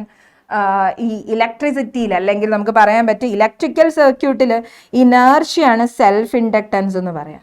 Electrical സർക്യൂട്ട്സിലെ ഇനേർഷ്യയാണ് self inductance എന്ന് പറയാം. ക്ലിയർ അല്ലേ? ഓക്കെ, സോ ഇനി നമ്മുടെ next derive the expression for self inductance of A coil. 2 മാർക്കിന്റെ ക്വസ്റ്റ്യൻ അല്ലെ സബ് ക്വസ്റ്റ്യൻ ആയിട്ട് ഇത് രണ്ടും വരാം. ഡിഫൈൻ സെൽഫ് ഇൻഡക്ടൻസ്, സെക്കൻഡ് പാർട്ടായിട്ട് ചോദിക്കാം ഡിറൈവ് ദ എക്സ്പ്രഷൻ എന്ന് ചോദിക്കാം. വളരെ സിമ്പിൾ ആയിട്ട് നമുക്ക് ഇത് ഡിറൈവ് ചെയ്യാം. So I have a coil വരയ്ക്കുക. Anyway, so I have a galvanometer. Okay, ഒരു കീ ഉണ്ട്, നമ്മൾ സെയിം ഫിഗർ നേരത്തെ വരച്ച കീ ഉണ്ട്. ഓക്കെ, സോ ഇതാണ് എൻ്റെ coil, galvanometer, key. Okay, you have to mark എല്ലാം, നിങ്ങളെല്ലാം മാർക്ക് ചെയ്യണം കേട്ടോ കോയിൽ. ഓക്കെ ആണോ? സോ എനിക്കറിയാം ഇൻഡ്യൂസ്ഡ് ഇവിടെ ഫ്ലക്സ് ജനറേറ്റ് ചെയ്യുക. ഫ്ലക്സ് ജനറേറ്റ് ചെയ്യുക എന്ന് വെച്ചാൽ ഈ കോയിലിലൂടെ കറണ്ട് പാസ് ചെയ്യുമ്പോഴേ, ഇവിടെ എൻ്റെ സെല്ല് കണക്ട് ചെയ്തില്ലല്ലോ. ഓക്കെ, സോ നമ്മുടെ സെല്ലുണ്ട്, കീ ഉണ്ട്. ഓക്കെ, സോ സെല്ല് ഇൻഡ്യൂസ്ഡ് അല്ല, സെല്ലാണ് ഇത്. ഓക്കെ, സോ ഈ സെല്ല് കറണ്ട് പാസ് ചെയ്യുന്നുണ്ട്. സോ ആ കറണ്ട് ആയിരിക്കും അതിനോ ഒരു കോയിലാണ് അല്ലെ സോളിനോയിഡ് ആണെന്ന് വെച്ചോ. സോളിനോയിഡിന്റെ magnetic flux B = μ0 Ni. So I can say whatever be the magnetic field produced around a current carrying conductor depends upon current. ഈ സ്റ്റേറ്റ്മെന്റ് പണ്ട് എവിടെയോ കേട്ടതായിട്ട് ഒരു ഓർമ്മയുണ്ടോ? ബയോട്ട് സാവേർട്സിലോ പഠിച്ച ഓർമ്മയുണ്ടോ? നമ്മുടെ മൂവിങ് ചാർജസ് ആൻഡ് മാഗ്നറ്റിസം ആ ചാപ്റ്ററിൽ നമ്മൾ ഈ സ്റ്റേറ്റ്മെന്റ് കണ്ടില്ലായിരുന്നു? ഈ magnetic field is proportional to current ഓർമ്മയില്ലേ? സോ ഐ ക്യാൻ സേ ഇവിടെ magnetic field proportional to current ആണെന്ന് എനിക്കറിയാം. എനിവേ കറണ്ട് ഒരു കണ്ടക്ടറിലൂടെ പാസ് ചെയ്യുമ്പോൾ അവിടെ ജനറേറ്റ് ചെയ്യുന്ന magnetic field anyway directly proportional to current ആണ്. So I can say magnetic field കറണ്ടിന് പ്രൊപ്പോർഷണൽ ആയതുകൊണ്ട് I can write flux is also ഇവിടെ എഴുതാം. Flux is directly proportional to current എന്ന് എഴുതാം. റൈറ്റ്, കുഞ്ഞു ഡെറിവേഷൻ. ഒരു കോയിലാണെങ്കിൽ ഫ്ലക്സ് ഫൈ എന്ന് എഴുതാം. ഐ മീൻ ഒരു ടേൺ ആണ് ഫ്ലക്സ് ഫൈ എന്ന് എഴുതാം. ഈ കോയിലിൽ n ടേൺസ് ഉണ്ടെങ്കിൽ ഐ ക്യാൻ n ഫൈ എന്ന് എഴുതാം. n phi proportional to I എന്ന് എഴുതാം. Where n is the total number of turns of the coil. Where n is the total number of turns of the coil. Okay ആണല്ലോ? So n5 proportional to I ആണ്, I know. So n5 is equal to a constant into I എന്ന് എഴുതാം. a constant into I എന്ന് എഴുതാം. Right? ഈ കോൺസ്റ്റന്റിനെ നമ്മൾ വിളിക്കുന്ന പേരാണ് self inductance, or I can call coefficient of self inductance. Full name പറയുമ്പോൾ coefficient of self inductance, coefficient of self induction into I എന്ന് എഴുതാം. n5. Okay, so from this I can coefficient of self inductance ne nammal L എന്ന് വെച്ച് represent ചെയ്യാ. So I can write from this L is equal to n5 by I എന്ന് എഴുതാം. And this is the expression for self inductance. ഇത്ര simple ആയിട്ടുള്ള ഒരു derivation ചെയ്ത് നമുക്ക് 2 മാർക്ക് കിട്ടുവാണെങ്കിൽ ഓക്കെ അല്ലേ? ഈസി അല്ലേ? സോ ഇത്രേ ഉള്ളൂ ചെയ്യാൻ. Flux directly proportional to current. From that point you can write this. Self inductance is equal to n5 by I. Okay അല്ലേ? Yes. So moving on. Next നമ്മുടെ explain the principle of transformer എന്ന് വരിക. A C ആണ്, electromagnetic induction ആണ്, രണ്ടുകൂടെ club ചെയ്ത് വരുന്ന ഒരു ഏരിയ ആണ് ട്രാൻസ്ഫോമേഴ്സ് എന്ന് പറയും. സോ നിങ്ങളെല്ലാം ട്രാൻസ്ഫോമേഴ്സ് കണ്ടിട്ടുണ്ട്. ഈ ട്രാൻസ്ഫോമേഴ്സിന്റെ വർക്കിംഗ് പ്രിൻസിപ്പിൾ മ്യൂച്വൽ ഇൻഡക്ഷൻ ആണ്. So what do you mean by mutual induction? അവർ മ്യൂച്വൽ ഇൻഡക്ഷൻ എന്ന് പറഞ്ഞാൽ യെല്ലോ കളർ മാറിയല്ലോ. Okay, so mutual induction means I can say mutual induction എന്ന് പറഞ്ഞു കഴിഞ്ഞാൽ നമ്മൾ ഇത്ര സെൽഫ് ഇൻഡക്ടൻസ് എന്ന് പറഞ്ഞപ്പോൾ ഞാൻ പറഞ്ഞു എനിക്ക് ഒറ്റ കോയിലേ ഉള്ളൂ, ആ കോയിലെ കറണ്ടിന്റെ ചേഞ്ച് കാരണം അവിടെ തന്നെ EMF ഇൻഡ്യൂസ് ചെയ്യുന്നതാണ് സെൽഫ് ഇൻഡക്ഷൻ എന്ന് പറഞ്ഞു. മ്യൂച്വൽ ഇൻഡക്ഷൻ എന്ന് പറഞ്ഞാൽ നമുക്ക് ഇവിടെ 2 കോയിലുണ്ട്. Okay, so whatever be the change in current associated with 1 coil, അടുത്ത കോയിലും ആ ചേഞ്ച് ഉണ്ടാവുന്നതിനെയാണ് നമ്മൾ എന്ത് വിളിക്കുക? മ്യൂച്വൽ ഇൻഡക്ഷൻ എന്ന് പറയും. ആ മ്യൂച്വൽ ഇൻഡക്ഷൻ ആണ് ട്രാൻസ്ഫോമേഴ്സിന്റെ വർക്കിംഗ് പ്രിൻസിപ്പിൾ. റിപ്പീറ്റഡ്ലി ചോദിച്ചിട്ടുള്ള ഒരു ഏരിയ കേട്ടോ നമ്മുടെ ട്രാൻസ്ഫോമേഴ്സ് എന്ന് പറയാം. സോ യു ക്യാൻ സീ നമ്മുടെ ട്രാൻസ്ഫോമറിലെ 2 കോയിൽസ് ഉണ്ട്. ഒന്നിനെ ഞാൻ പ്രൈമറി കോയിൽ എന്ന് പറയുന്നു. പ്രൈമറി കോയിൽ എന്ന് പറയുന്ന ആ കോയിലാണ് നമ്മൾ എപ്പോഴും ഇൻപുട്ട് കൊടുക്കുക. ആൻഡ് സെക്കൻഡറി കോയിൽ നിന്നാണ് ഔട്ട്പുട്ട് നമുക്ക് കിട്ടുക. So this is where we are providing input and ഇവിടെയാണ് നമുക്ക് ഔട്ട്പുട്ട് കിട്ടുക. Okay, so you can simply write transformer working principle endana? Mutual induction. So what is mutual induction? Whenever there is a change in current associated with one coil, adu completely second coil like transfer cheyana namukku adine endu vilikam? Mutual induction nu vilikam. Clear aano? So whenever there is a change in current associated with one coil, adu karanam adutha coil oru EMF induce cheyana nammal adine endu vilikam? Mutual induction nu vilikam. Okay അല്ലേ? Yes. So transformers നമുക്കറിയാം. Transformer mutual induction, the amount of magnetic flux linked with 1 coil changes EMF induced in the neighbouring coil. ഇതാണ് നമ്മുടെ mutual ഇൻഡക്ഷന്റെ പക്ക definition. Then നമ്മുടെ transformers 2 types ഉണ്ട്. Step up transformers and step down transformers. നിങ്ങൾ കേട്ടിട്ടുണ്ടാവും അല്ലെ? കണ്ടിട്ടുണ്ടാവും അല്ലെ? ട്രാൻസ്ഫോമർ നമ്മുടെ വീടിന്റെ ഒക്കെ അടുത്തില്ലേ? ട്രാൻസ്ഫോമറിന്റെ അടുത്തോടെ പോകുമ്പോൾ നമുക്കൊരു ഒരു സൗണ്ട് കേൾക്കാറില്ലേ? ഒരു വണ്ട് മൂളുന്ന പോലത്തെ ഒരു സൗണ്ട് കേൾക്കാറില്ലേ? അത് നമ്മുടെ എഡ്ഡി കറണ്ടിന്റെ പ്രൊഡക്ഷൻ ആണ്. എഡ്ഡി കറണ്ട് ഭാഗ്യവശാൽ നിങ്ങൾക്ക് ഡിലീറ്റഡ് ആണ്, അതുകൊണ്ട് ഞാൻ അധികം പറയുന്നില്ല. സോ വാട്ട് എവർ ട്രാൻസ്ഫോമേഴ്സിന്റെ ക്ലാസിഫിക്കേഷൻ 2 ടൈപ്പ് ട്രാൻസ്ഫോമേഴ്സ് ഉള്ളത്.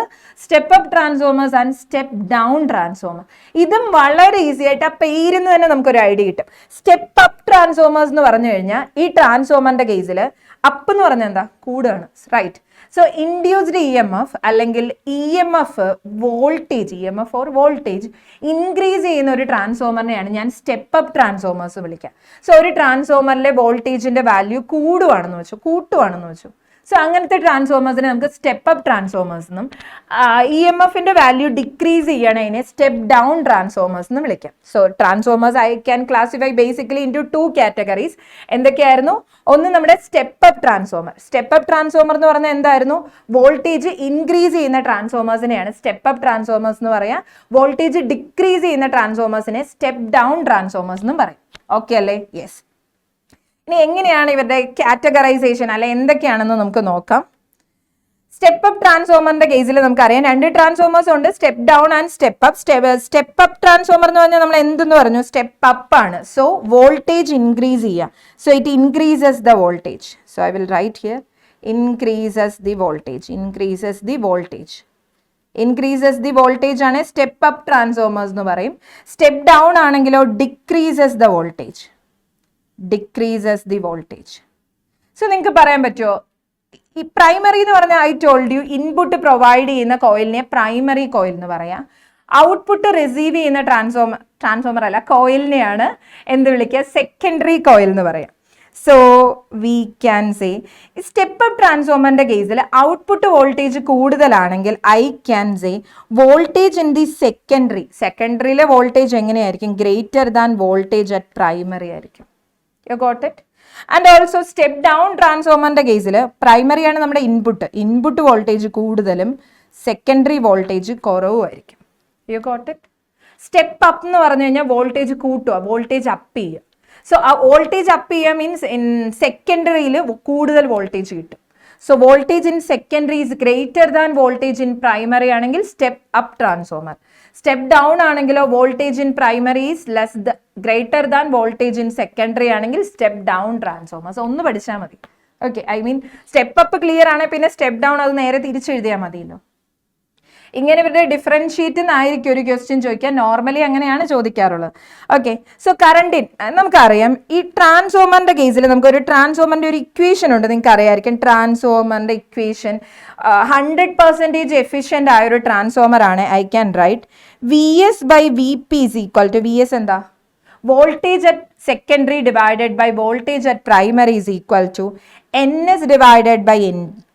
NS എന്താ? Number of turns in secondary divided by number of turns in primary and which is equal to IP/IS എന്ന് എഴുതാം. In the case of 100% efficient transformer. അല്ലെങ്കിൽ ഒരു change വരും. ഈ 2 കേസും എഴുതാം. ഫസ്റ്റ് VS-ഉം NS-ഉം എഴുതാം. കറണ്ടിൻ്റെ കേസിൽ ഒരു എഫിഷ്യൻസി വരുമ്പോൾ ഒരു ചെറിയ ചേഞ്ച് വരും. അതർവൈസ് ഇത് 100% എഫിഷ്യൻ്റ് ആണ്. 100% എഫിഷ്യൻ്റ് ആയ ട്രാൻസ്ഫോമർ ആണെങ്കിൽ I can right NS/NP is equal to VS/VP is equal to IP/IS. ഈ ഒരു ഇക്വേഷൻ ഓർത്തിരുന്നാൽ ഈ ടേബിളിലെ എല്ലാ വാല്യൂസും നിങ്ങൾക്ക് ഏറ്റവും പെർഫെക്റ്റ് ആയിട്ട് എഴുതാം. ലുക്ക്, സെക്കൻഡ് കേസിൽ പറയാം, എടാ VS കൂടുതലാണെങ്കിൽ സപ്പോസ് വോൾട്ടേജ് ഇൻ സെക്കൻഡറി ആയിരിക്കുമല്ലോ കൂടുതൽ in the case of step up transformer ആണെങ്കിൽ. സോ IP എങ്ങനെയായിരിക്കും? IP കൂടുതലായിരിക്കോ കുറവായിരിക്കോ? കറണ്ട് ഇൻ പ്രൈമറി ആയിരിക്കും കൂടുതൽ, റൈറ്റ്? അതേപോലെ number of turns in primary ആണോ സെക്കൻഡറി ആണോ കൂടുക? നിങ്ങളിങ്ങനെ ജസ്റ്റ് ഈ ഇക്വേഷൻ മാത്രം പഠിച്ചിട്ട് നോക്കിയേ, VS കൂടുതലാണ്, സെക്കൻഡറി ആണ് ഞാൻ പറഞ്ഞു വോൾട്ടേജ് കൂടുതലാണ്. വോൾട്ടേജ് കൂടുതലാണ്, ഇതും കൂടുതലായിരിക്കും, ഇതും കൂടുതലായിരിക്കും. സെറ്റ്. ആ ഒറ്റ ലോജിക്കിന് ഈ ടേബിളിലെ എല്ലാ കോളവും നമുക്ക് ഫില്ല് ചെയ്യാൻ പറ്റും. ഒട്ടും കൺഫ്യൂഷൻ വേണ്ട. ഡയറക്റ്റ് ഒന്നും നോക്കാതെ കണ്ണടച്ച് നിങ്ങൾക്ക് ഈ കോളംസ് ഫില്ല് ചെയ്യാൻ പറ്റും. അതിൽ പറയുന്ന ഒന്ന് current, voltage, number of turns ആണ് പറയുക. And normally it is use to convert low AC voltage to high AC voltage. ഒരു ക്വസ്റ്റ്യൻ ചോദിക്കട്ടെ, ഈ ട്രാൻസ്ഫോമേഴ്സിന്റെ കേസ് പറഞ്ഞപ്പോൾ നമ്മൾ പറഞ്ഞു ട്രാൻസ്ഫോമേഴ്സ് DC-യിൽ വർക്കാവോ? AC എന്ന് ഇവിടെ കൊടുത്തിട്ടുണ്ട്. ട്രാൻസ്ഫോമേഴ്സ് DC-യിൽ വർക്കാവോ? വർക്കാവില്ല കേട്ടോ. ട്രാൻസ്ഫോമേഴ്സ് AC-യിൽ മാത്രം വർക്ക് ചെയ്യുന്ന ഡിവൈസ്. അതിന്റെ റീസൺ എന്താണെന്നറിയോ? Transformers basically based on mutual induction എന്ന് പറഞ്ഞില്ലേ. മ്യൂച്വൽ ഇൻഡക്ഷൻ നടക്കണമെങ്കിൽ കറണ്ട് ചേഞ്ച് ചെയ്യണം, റൈറ്റ്? കറണ്ട് ചേഞ്ച് ആവുന്ന, കറണ്ടിന്റെ ഡിറക്ഷൻ ഓട്ടോമാറ്റിക്കലി ചേഞ്ച് ആവുന്നതാണല്ലോ നമ്മുടെ AC കറണ്ട്. സോ AC-യിൽ മാത്രമേ ഉള്ളൂ ട്രാൻസ്ഫോമേഴ്സ് വർക്ക് ആവുള്ളൂ. ഒന്ന് പോയിന്റ് നോട്ട് ചെയ്ത് വെക്കണേ. ഓക്കെ അല്ലേ? യെസ്. ഇതൊക്കെ നിങ്ങൾ അല്ലെങ്കിൽ തന്നെ ലോജിക്ക് വെച്ച് എഴുതാൻ പറ്റും. ഈ ഇക്വേഷൻ മാത്രം പഠിച്ചാൽ മതി. പോട്ടെ. Okay, so state the condition at which the voltage across L and C, inductor and capacitance become equal എന്നാ ചോദിച്ചിരിക്കുന്നത്. സോ AC-യുടെ കേസിൽ വളരെ ഇമ്പോർട്ടൻ്റ് ആയിട്ടുള്ള ഒരു ഏരിയ ആണ് റെസൊണൻസ് എന്ന് പറയും. AC ഓൾട്ടർനേറ്റിംഗ് കറണ്ട് എന്ന് പറഞ്ഞാൽ നമ്മുടെ ചാപ്റ്ററിലെ ഏറ്റവും ഇമ്പോർട്ടൻ്റ് ഏരിയ ആണ് റെസൊണൻസ് എന്ന് പറയും. റെസൊണൻസ് എന്ന് പറയുന്ന മെക്കാനിക്കൽ റെസൊണൻസ് ഉണ്ട്, ഇവിടെ നമ്മൾ ഇലക്ട്രിക്കൽ സർക്യൂട്ട്സിന്റെ റെസൊണൻസാണ് പറയാം.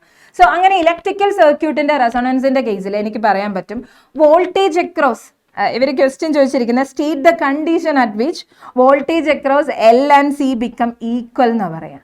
സോ ഈ ഒരു എല്ലിൻ്റെ സിൻ്റെ അക്രോസ് ആയിട്ടുള്ള വോൾട്ടേജ് സെയിം ആവുന്ന സിറ്റുവേഷൻ റെസൊണൻസിലാണ്. Okay, so resonance is the phenomenon in a circuit when the output voltage in an electric circuit is maximum. ഒരു പെർട്ടിക്കുലർ ഫ്രീക്വൻസിയിൽ ഒരു സർക്യൂട്ടിലെ ഇലക്ട്രിക് കറണ്ട്, ഒരു LCR സർക്യൂട്ടിലെ ഇലക്ട്രിക് കറണ്ട് മാക്സിമം ആവുന്നതിനെയാണ് റെസൊണൻസ് എന്ന് പറയുന്നത്. മെക്കാനിക്കൽ റെസൊണൻസ് പോലെ തന്നെ, മെക്കാനിക്കൽ റെസൊണൻസ് എന്ന് പറഞ്ഞാൽ നമ്മൾ പണ്ട് ബേസിലൊക്കെ പഠിച്ചിട്ടില്ലേ, പണ്ട് +1. സോ ആ സെയിം ലോജിക്ക് തന്നെ ഇവിടെ ആംപ്ലിറ്റ്യൂഡ് മാക്സിമം ആവുകയാണ് അവിടെ നമ്മൾ പഠിച്ചത്. അതേപോലെ ഇവിടെ കറണ്ട് മാക്സിമം ആവുകയാണ് അറ്റ് എ പെർട്ടിക്കുലർ ഫ്രീക്വൻസി. അതിനെ വിളിച്ച പേരാണ് റെസൊണൻസ്. ഓക്കെ, സോ റെസൊണൻസ് ഒക്കെ വാല്യൂ ഓഫ് ഇൻഡക്റ്റീവ് റിയാക്ടൻസും കപ്പാസിറ്റീവ് റിയാക്ടൻസും ഈക്വൽ ആൻഡ് ഓപ്പോസിറ്റ് ആയിരിക്കും. അവർ ഈക്വൽ ആയിരിക്കും ബട്ട് ഓപ്പോസിറ്റ് ഫേസും ആയിരിക്കും. ആ കേസാണ് നമ്മൾ പറയുക റെസൊണൻസ് എന്ന് പറയാം. ഓക്കെ, സോ നെക്സ്റ്റ് ക്വസ്റ്റ്യൻ ഇത് റിലേറ്റഡ്, അതാ ഞാൻ ചാടിങ് പോയ. Obtain an expression for frequency at which resonance occurs in LCR circuit. So നമുക്കറിയാം ഒരു LCR സർക്യൂട്ടിന്റെ കേസിൽ ഇമ്പിഡൻസ് എന്ന് പറഞ്ഞ ടേം നമ്മൾ കേട്ടിട്ടുണ്ട്. ഇമ്പിഡൻസ് എന്ന് പറഞ്ഞാൽ ആ LCR സർക്യൂട്ടിന് ഞാനിവിടെ ഒരു LCR ഒക്കെ വരച്ചേക്കാം, നിങ്ങൾ എക്സാമിന് ഇങ്ങനെ വേണം ചെയ്യാൻ, അതുകൊണ്ടാണ് LSCR അല്ലേ, ആവശ്യമൊന്നും ഇല്ലെങ്കിലും ആ LCR സർക്യൂട്ട് അങ്ങ് വരച്ചു. സോ കണക്റ്റഡ് ടു AC ആണ്, LCR ആണ് LCR circuit. Series LCR circuit മാത്രമേ നമുക്ക് പഠിക്കാനുള്ളൂ. ഓക്കെ, സോ ഈ സീരീസ് LCR സർക്യൂട്ടിന്റെ കേസിൽ ഇമ്പിഡൻസ്, അവരുടെ total resistance is equal to √R² plus, equation ഓർമ്മയുണ്ടോ, XC minus XL the whole square എന്ന് വരും. XC എന്ന് പറയുന്നത് നമുക്കറിയാം എന്താണ്, കപ്പാസിറ്റീവ് റിയാക്ടൻസ് ആണ്. XC ഈസ് കപ്പാസിറ്റീവ് റിയാക്ടൻസ് ആണ്. XC ഈസ് കപ്പാസിറ്റീവ് റിയാക്ടൻസ് ആണ്. And XL is inductive reactance ആണ്. XL is inductive reactance. Inductive reactance. Okay, so I can say ഒരു പെർട്ടിക്കുലർ സിറ്റുവേഷനിൽ നമ്മുടെ ഈ XCയും XLയും ഒക്കെ ഈക്വൽ ആവുകയാണ്. XC ബിക്കം XL ആയി. സോ യു ക്യാൻ സി ഇവിടെ XC XL ഈക്വൽ ആണെങ്കിൽ നമ്മുടെ second term XC minus XL 0 ആയിപ്പോയി. So I can write Z is equal to √R² എന്ന് മാത്രം വരും അല്ലേ, +0 വരും. So which is equal to R. So I can say resonance ഒക്കെ ചെയ്യുന്ന ടൈമിൽ ഒരു സർക്യൂട്ടിലെ LCR സർക്യൂട്ടിലെ ഇമ്പിഡൻസ് എന്ന് പറയുന്നത് ഈക്വൽ ടു റെസിസ്റ്റൻസ് ആയിരിക്കും. ഞാൻ LCR circuit Z is equal to resistance ആയിരിക്കും. And I told you at that situation XC and XL equal ആണെങ്കിൽ I can write XC എന്ന് പറഞ്ഞാൽ എന്തായിരുന്നു, കപ്പാസിറ്റീവ് റിയാക്ടൻസ് ആണ്. XC is equal to C omega and XL is equal to XC is equal to C omega and XL is equal to, നിങ്ങൾ മറന്നുപോയോ XCയുടെ XLന്റെ equation എന്ന് പറഞ്ഞടാ, XC and XL. So I can say XC inductive റിയാക്ടൻസും XL inductive റിയാക്ടൻസും XC capacitive റിയാക്ടൻസും ആണ്. XL equal to L omega and XC is equal to 1/C omega ആയിരിക്കും, റൈറ്റ്? ഓക്കെ, സോ ഇനി നമുക്ക് ഇതിനെ ഒന്ന് ജസ്റ്റ് ക്രോസ് മൾട്ടിപ്ലൈ ചെയ്താൽ I M getting 1 is equal to 1/LC ഒമേഗ² എന്ന് കിട്ടും, right? So I can write ഒമേഗ² is equal to 1/LC. Omega is equal to 1/√LC. And ഇതിനെ നമ്മൾ എന്ത് വിളിക്കുക, റെസൊണൻസ് അല്ലെങ്കിൽ റെസൊണൻറ്റ് ഫ്രീക്വൻസി എന്ന് വിളിക്കുക. റെസൊണൻറ്റ് ആംഗുലർ ഫ്രീക്വൻസി ആണ്. If somebody is asking you about frequency 1/2π√LC അല്ലെ, 2π into okay F is equal to 1/2π√LC. Just ഈ റിലേഷൻ മനസ്സിലായോ? സോ ജസ്റ്റ് ഇങ്ങനെ എഴുതിയാൽ മതി. Okay, I am not skipping the steps. Omega is equal to 2πf എന്നുള്ളൊരു equation പഠിച്ച ഓർമ്മയുണ്ടോ? Omega is equal to 2πf. So from this ഇവിടെ നിന്നാണ് ഞാൻ പെട്ടെന്ന് F ഈസ് ഈക്വൽ ടു ω/2π എന്ന് എഴുതിയത്. ഒമേഗയുടെ വാല്യൂ നമുക്കറിയാം 1/√LC ആണ്. സോ അതിൻ്റെ കൂടെ ഒരു 2πയും കൂടെ വന്നു കഴിഞ്ഞാൽ I M getting frequency is equal to 1/2π√LC. അതാണ് ഡയറക്റ്റ് എഴുതാൻ നോക്കി. ഇത് ഡയറക്റ്റ് എഴുതണ്ട, ഇങ്ങനെ തന്നെ ചെയ്തു. അപ്പോൾ കുറച്ചുകൂടെ സ്റ്റെപ്പ് വരും, നമ്മുടെ ഡെറിവേഷൻ കുറച്ചുകൂടെ പെർഫെക്റ്റ് ആണ്. ഓക്കെ അല്ലേ? Yes. So moving on, next നമ്മളോട് പറഞ്ഞിരിക്കുന്ന റിപ്പീറ്റഡ്ലി ചോദിക്കുന്ന ഒരു കാര്യമാണ് in an LCR circuit phasor diagram showing the voltage across components എന്ന് പറയും. നമ്മൾ ഓൾറെഡി പഠിച്ചിട്ടുള്ളതാണ്. നമ്മുടെ XCയും XLയും എല്ലാം അതിനെല്ലാം കറസ്പോണ്ടിങ് ആയിട്ടുള്ള അക്രോസ് ആയിട്ടുള്ള വോൾട്ടേജസിന്റെ ഫേസർ ഡയഗ്രാം. നമുക്കറിയാം റെസിസ്റ്റർ ആണെങ്കിൽ വോൾട്ടേജസ് എങ്ങനെയായിരിക്കും, ഈക്വൽ ആയിരിക്കും. I mean voltage across resistor and കറണ്ടും രണ്ടും സെയിം ഡിറക്ഷനിലായിരിക്കും. ഹിയർ യു ക്യാൻ സീ രണ്ടും സെയിം ഡിറക്ഷൻ ആയിരിക്കും. ബട്ട് ഇൻഡക്ടറിൻ്റെയോ കപ്പാസിറ്ററിൻ്റെയോ ഒക്കെ കേസ് എടുക്കുമ്പോഴേക്കും അല്ലെങ്കിൽ ഒരു LCR സർക്യൂട്ട് എടുക്കുമ്പോൾ I can say this is voltage across capacitor minus voltage across inductor ആണ് ഈ ഫേസറിൽ കൊടുത്തിരിക്കുന്നത്. ഇതാണ് നമ്മുടെ voltage, effective voltage. So you can see there is a phase difference between എന്തൊക്കെ തമ്മിൽ ഒരു ഫേസ് ഡിഫറൻസ് ഉള്ളത്, ഇൻഡക്റ്റീവ് വോൾട്ടേജും അല്ലെ വോൾട്ടേജ് അക്രോസ് ഇൻഡക്ടറും വോൾട്ടേജ് അക്രോസ് കപ്പാസിറ്ററും, ഇത് കപ്പാസിറ്റർ ആണ്, ഇവർ രണ്ടും ഓപ്പോസിറ്റ് ആയിരുന്നു. ഓപ്പോസിറ്റ് ഫേസ് ആയതുകൊണ്ട് നമുക്ക് ഇവരെ വെക്ടേഴ്സ് അല്ലേ, ഓപ്പോസിറ്റ് ആണ്, ജസ്റ്റ് സബ്ട്രാക്ട് ചെയ്ത് ഇങ്ങനെ എഴുതാൻ പറ്റും. ആൻഡ് വോൾട്ടേജ് അക്രോസ് ദ റെസിസ്റ്ററും കിട്ടി. സോ ഇവർ തമ്മിലുള്ള ആംഗിൾ ω t ആയിരിക്കും ആൻഡ് ഫേസ് ഡിഫറൻസ് φ ആയിരിക്കും. സോ ഈ ഡയഗ്രാം ഇങ്ങനെ തന്നെ പഠിക്കുക, നമ്മുടെ NCERT പറയുന്ന ആ സെയിം ഫോമാറ്റിൽ പഠിക്കും. ഓക്കെ അല്ലേ? യെസ്. ഇനി നമ്മുടെ റേ ഒപ്റ്റിക്സിലെ ഏറ്റവും ഇമ്പോർട്ടൻ്റ് ആയിട്ടുള്ള കുറച്ച് ഏരിയാസ് നമ്മൾ കാണാൻ പോകുന്നത്. ഡിഫൈൻ ക്രിട്ടിക്കൽ ആംഗിൾ എന്ന് ചോദിച്ചിരിക്കുക. ഡിഫൈൻ ക്രിട്ടിക്കൽ ആംഗിൾ എന്ന് പറഞ്ഞാൽ നമുക്കറിയാം. സോ ക്രിട്ടിക്കൽ ആംഗിൾ എന്ന് പറയുന്ന കോൺസെപ്റ്റ് തന്നെ when a ray of light is travelling from denser to rarer medium. ഒരു ray of light denser to rarer medium travel ചെയ്യാം. സോ നമുക്കറിയാം റേ ഓഫ് ലൈറ്റിന് റെയറർ ടു ഡെൻസറോ ഡെൻസർ ടു റെയറോ ഒക്കെ ട്രാവൽ ചെയ്യാം. അങ്ങനെ ട്രാവൽ ചെയ്യുന്ന സിറ്റുവേഷനിൽ if angle of incidence is, ഒരു particular angle of incidence ray of light ആ ഒരു ബൗണ്ടറിയിൽ അല്ലെങ്കിൽ ആ ഒരു സർഫസ് സെപ്പറേറ്റിംഗ് ടു മീഡിയാസിൽ ഇൻസിഡൻറ്റ് ചെയ്യുന്നു. ഒരു പെർട്ടിക്കുലർ ആംഗിൾ ഓഫ് ഇൻസിഡൻസിൽ I have seen the reflected light is moving parallel to the surface. So you can see ഇവിടെ ഒരു പെർട്ടിക്കുലർ ആംഗിൾ ഓഫ് ഇൻസിഡൻസിൽ ഒരു റേ ഓഫ് ലൈറ്റ് ഇൻസിഡൻറ്റ് ചെയ്തു. ആ റേ ഓഫ് ലൈറ്റ് ബേസിന് അല്ലെങ്കിൽ ആ സർഫസിന് പാരലായിട്ടാണ് മൂവ് ചെയ്യുന്നത് ആഫ്റ്റർ റിഫ്രാക്ഷൻ. ആ സിറ്റുവേഷനിലെ ആംഗിൾ ഓഫ് ഇൻസിഡൻസിനെ നമ്മൾ വിളിക്കുന്ന പേരാണ് C അല്ലെങ്കിൽ IC എന്നൊക്കെ പറയാറുണ്ട്, critical angle. So I can simply say critical angle is the angle of incidence at which angle of refraction become 90 degree. The related ആയിട്ടുള്ള ഒരുപാട് ഫെനോമെനാസ് ഒക്കെ നമ്മൾ കണ്ടിട്ടുണ്ട്. ക്രിട്ടിക്കൽ ആംഗിൾ കഴിഞ്ഞ് ജസ്റ്റ് നമ്മൾ പറയുന്നുണ്ട് ടോട്ടൽ ഇന്റേണൽ റിഫ്ലക്ഷനിലേക്ക് വരിക. Whatever if the angle of incidence, ഒരു പെർട്ടിക്കുലർ ആംഗിൾ ഓഫ് ഇൻസിഡൻസിനെയാണ് ഞാൻ എന്ത് വിളിക്കുക, ക്രിട്ടിക്കൽ ആംഗിൾ എന്ന് വിളിക്കുക. So in that particular angle of incidence angle of refraction become 90 degree. So you can see ray of light parallel to the base എന്ന് പറയുമ്പോൾ തന്നെ I can say ray is moving or angle of refraction will be 90 degree ആയിരിക്കും. So critical angle എന്ന് പറഞ്ഞാൽ എന്താ, angle of incidence. ഈ angle of ഇൻസിഡൻസിൽ angle of refraction become 90 degree. Set. ഇത്ര എഴുതിയാൽ മതി, your own words. Fine. Figure വരയ്ക്കാൻ നോക്കുക. സെക്കൻഡ് ഫിഗർ ആണ് ക്രിട്ടിക്കൽ ആംഗിളിന്റെ. Okay. So at a particular angle of incidence angle of refraction become 90. ഈ പറഞ്ഞ പർട്ടിക്കുലർ ആംഗിൾ ഓഫ് ഇൻസിഡൻസിനെ വിളിക്കുന്ന പേരാണ് ക്രിട്ടിക്കൽ ആംഗിൾ. ഓക്കെ അല്ലേ? Yes. Next explain total internal reflection എന്ന് പറയുന്നു. ഈ ടോട്ടൽ ഇന്റേണൽ റിഫ്ലക്ഷൻ റിലേറ്റഡ് ആയിട്ട് ഒരുപാട് കാര്യങ്ങൾ നമ്മൾ ഇതിന് മുന്നേ ഒക്കെ പഠിച്ചിട്ടുണ്ട്. ടോട്ടൽ ഇന്റേണൽ റിഫ്ലക്ഷൻ എന്ന് പറയുന്ന ഒപ്റ്റിക്കൽ ഫൈബേഴ്സ് എന്നൊക്കെ കേട്ടിട്ടുണ്ടോ? സോ ടോട്ടൽ ഇന്റേണൽ റിഫ്ലക്ഷന് ഒരുപാട് ആപ്ലിക്കേഷൻസ് ഉണ്ട്. കുറേയൊക്കെ ഡിലീറ്റഡ് ആണ്, അല്ലെങ്കിൽ നിങ്ങൾക്ക് കുറച്ചുകൂടെ ഇൻട്രസ്റ്റിംഗ് ആയിട്ടുള്ള ആപ്ലിക്കേഷൻസ് ഒക്കെ ഉണ്ടായിരുന്നു. ടോട്ടൽ ഇന്റേണൽ റിഫ്ലക്ഷൻ എന്ന് പറഞ്ഞാൽ ഇത്രയേ ഉള്ളൂ. If angle of incidence is greater than critical angle ആണ്. So ray of light is travelling from denser to rarer medium and angle of incidence is greater than critical angle. ആ സിറ്റുവേഷനിൽ I can say നമ്മുടെ refracted light അല്ലെങ്കിൽ നമ്മൾ പറയുമല്ലോ ray of light is one medium to another medium പോവുകയാണ്. So ആ കേസിലെ refracted ray will be, അല്ലെങ്കിൽ റേ ഓഫ് ലൈറ്റ് ഈ പോയിന്റിൽ എത്തിയിട്ട് നെക്സ്റ്റ് മീഡിയത്തിലേക്ക് റിഫ്രാക്റ്റഡ് ആവാതെ സെയിം മീഡിയത്തിലേക്ക് തന്നെ തിരിച്ചു പോരുക. സോ യു ക്യാൻ സീ ഈ ഒരു particular angle, the angle of incidence greater than critical angle ആവുകയാണെങ്കിൽ ray of light is reflected back to the same medium ആണെങ്കിൽ I can say that is total internal reflection എന്ന് വിളിക്കുക. Because same മീഡിയത്തിലേക്ക് തിരിച്ചു വന്നാൽ പിന്നെ എന്ത് റിഫ്രാക്ഷൻ, നമ്മൾ reflection എന്ന് വിളിക്കാം. സോ ഐ ക്യാൻ സേ ഇതിന്റെ കണ്ടീഷൻസ് എന്താണ്? When a ray of light must travel from denser to rarer medium and angle of incidence must be greater than critical angle, our ray of light is just reflected back to the same medium. Refraction onnulla, reflected ray will be coming back to the same medium and this phenomena is called a total internal reflection. ഇതിന്റെ ഒരു പക്ക application ആണ് നമ്മുടെ optical fibers എന്ന് പറയും. Optical fibers. So ഈ optical ഫൈബേഴ്സിൽ നമ്മൾ കാണുന്ന ടോട്ടൽ ഇന്റേണൽ റിഫ്ലക്ഷൻ്റെ ആപ്ലിക്കേഷൻ, ഒപ്റ്റിക്കൽ ഫൈബർ ലാമ്പ് ഒക്കെ കണ്ടിട്ടുണ്ടോ, നമ്മൾ ഡെക്കറേഷൻ ഐറ്റം ആയിട്ട് യൂസ് ചെയ്യുന്നത്, അവിടെയെല്ലാം നടക്കുന്ന നമ്മുടെ ടോട്ടൽ ഇന്റേണൽ റിഫ്ലക്ഷൻ. ഓക്കെ അല്ലേ? Yes.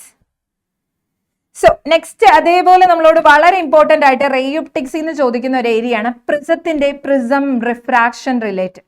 So when a ray of light is traveling through a prism from one medium to another medium, yes, so from air to a prism, അങ്ങനെ ഒരു air ഇന്ന് പ്രിസത്തിലേക്ക് travel ചെയ്യുക.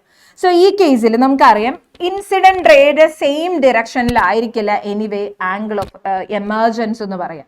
So ray of light പ്രിസത്തിലൂടെ travel ചെയ്യുമ്പോൾ അതിന്റെ angle obviously change ആവും.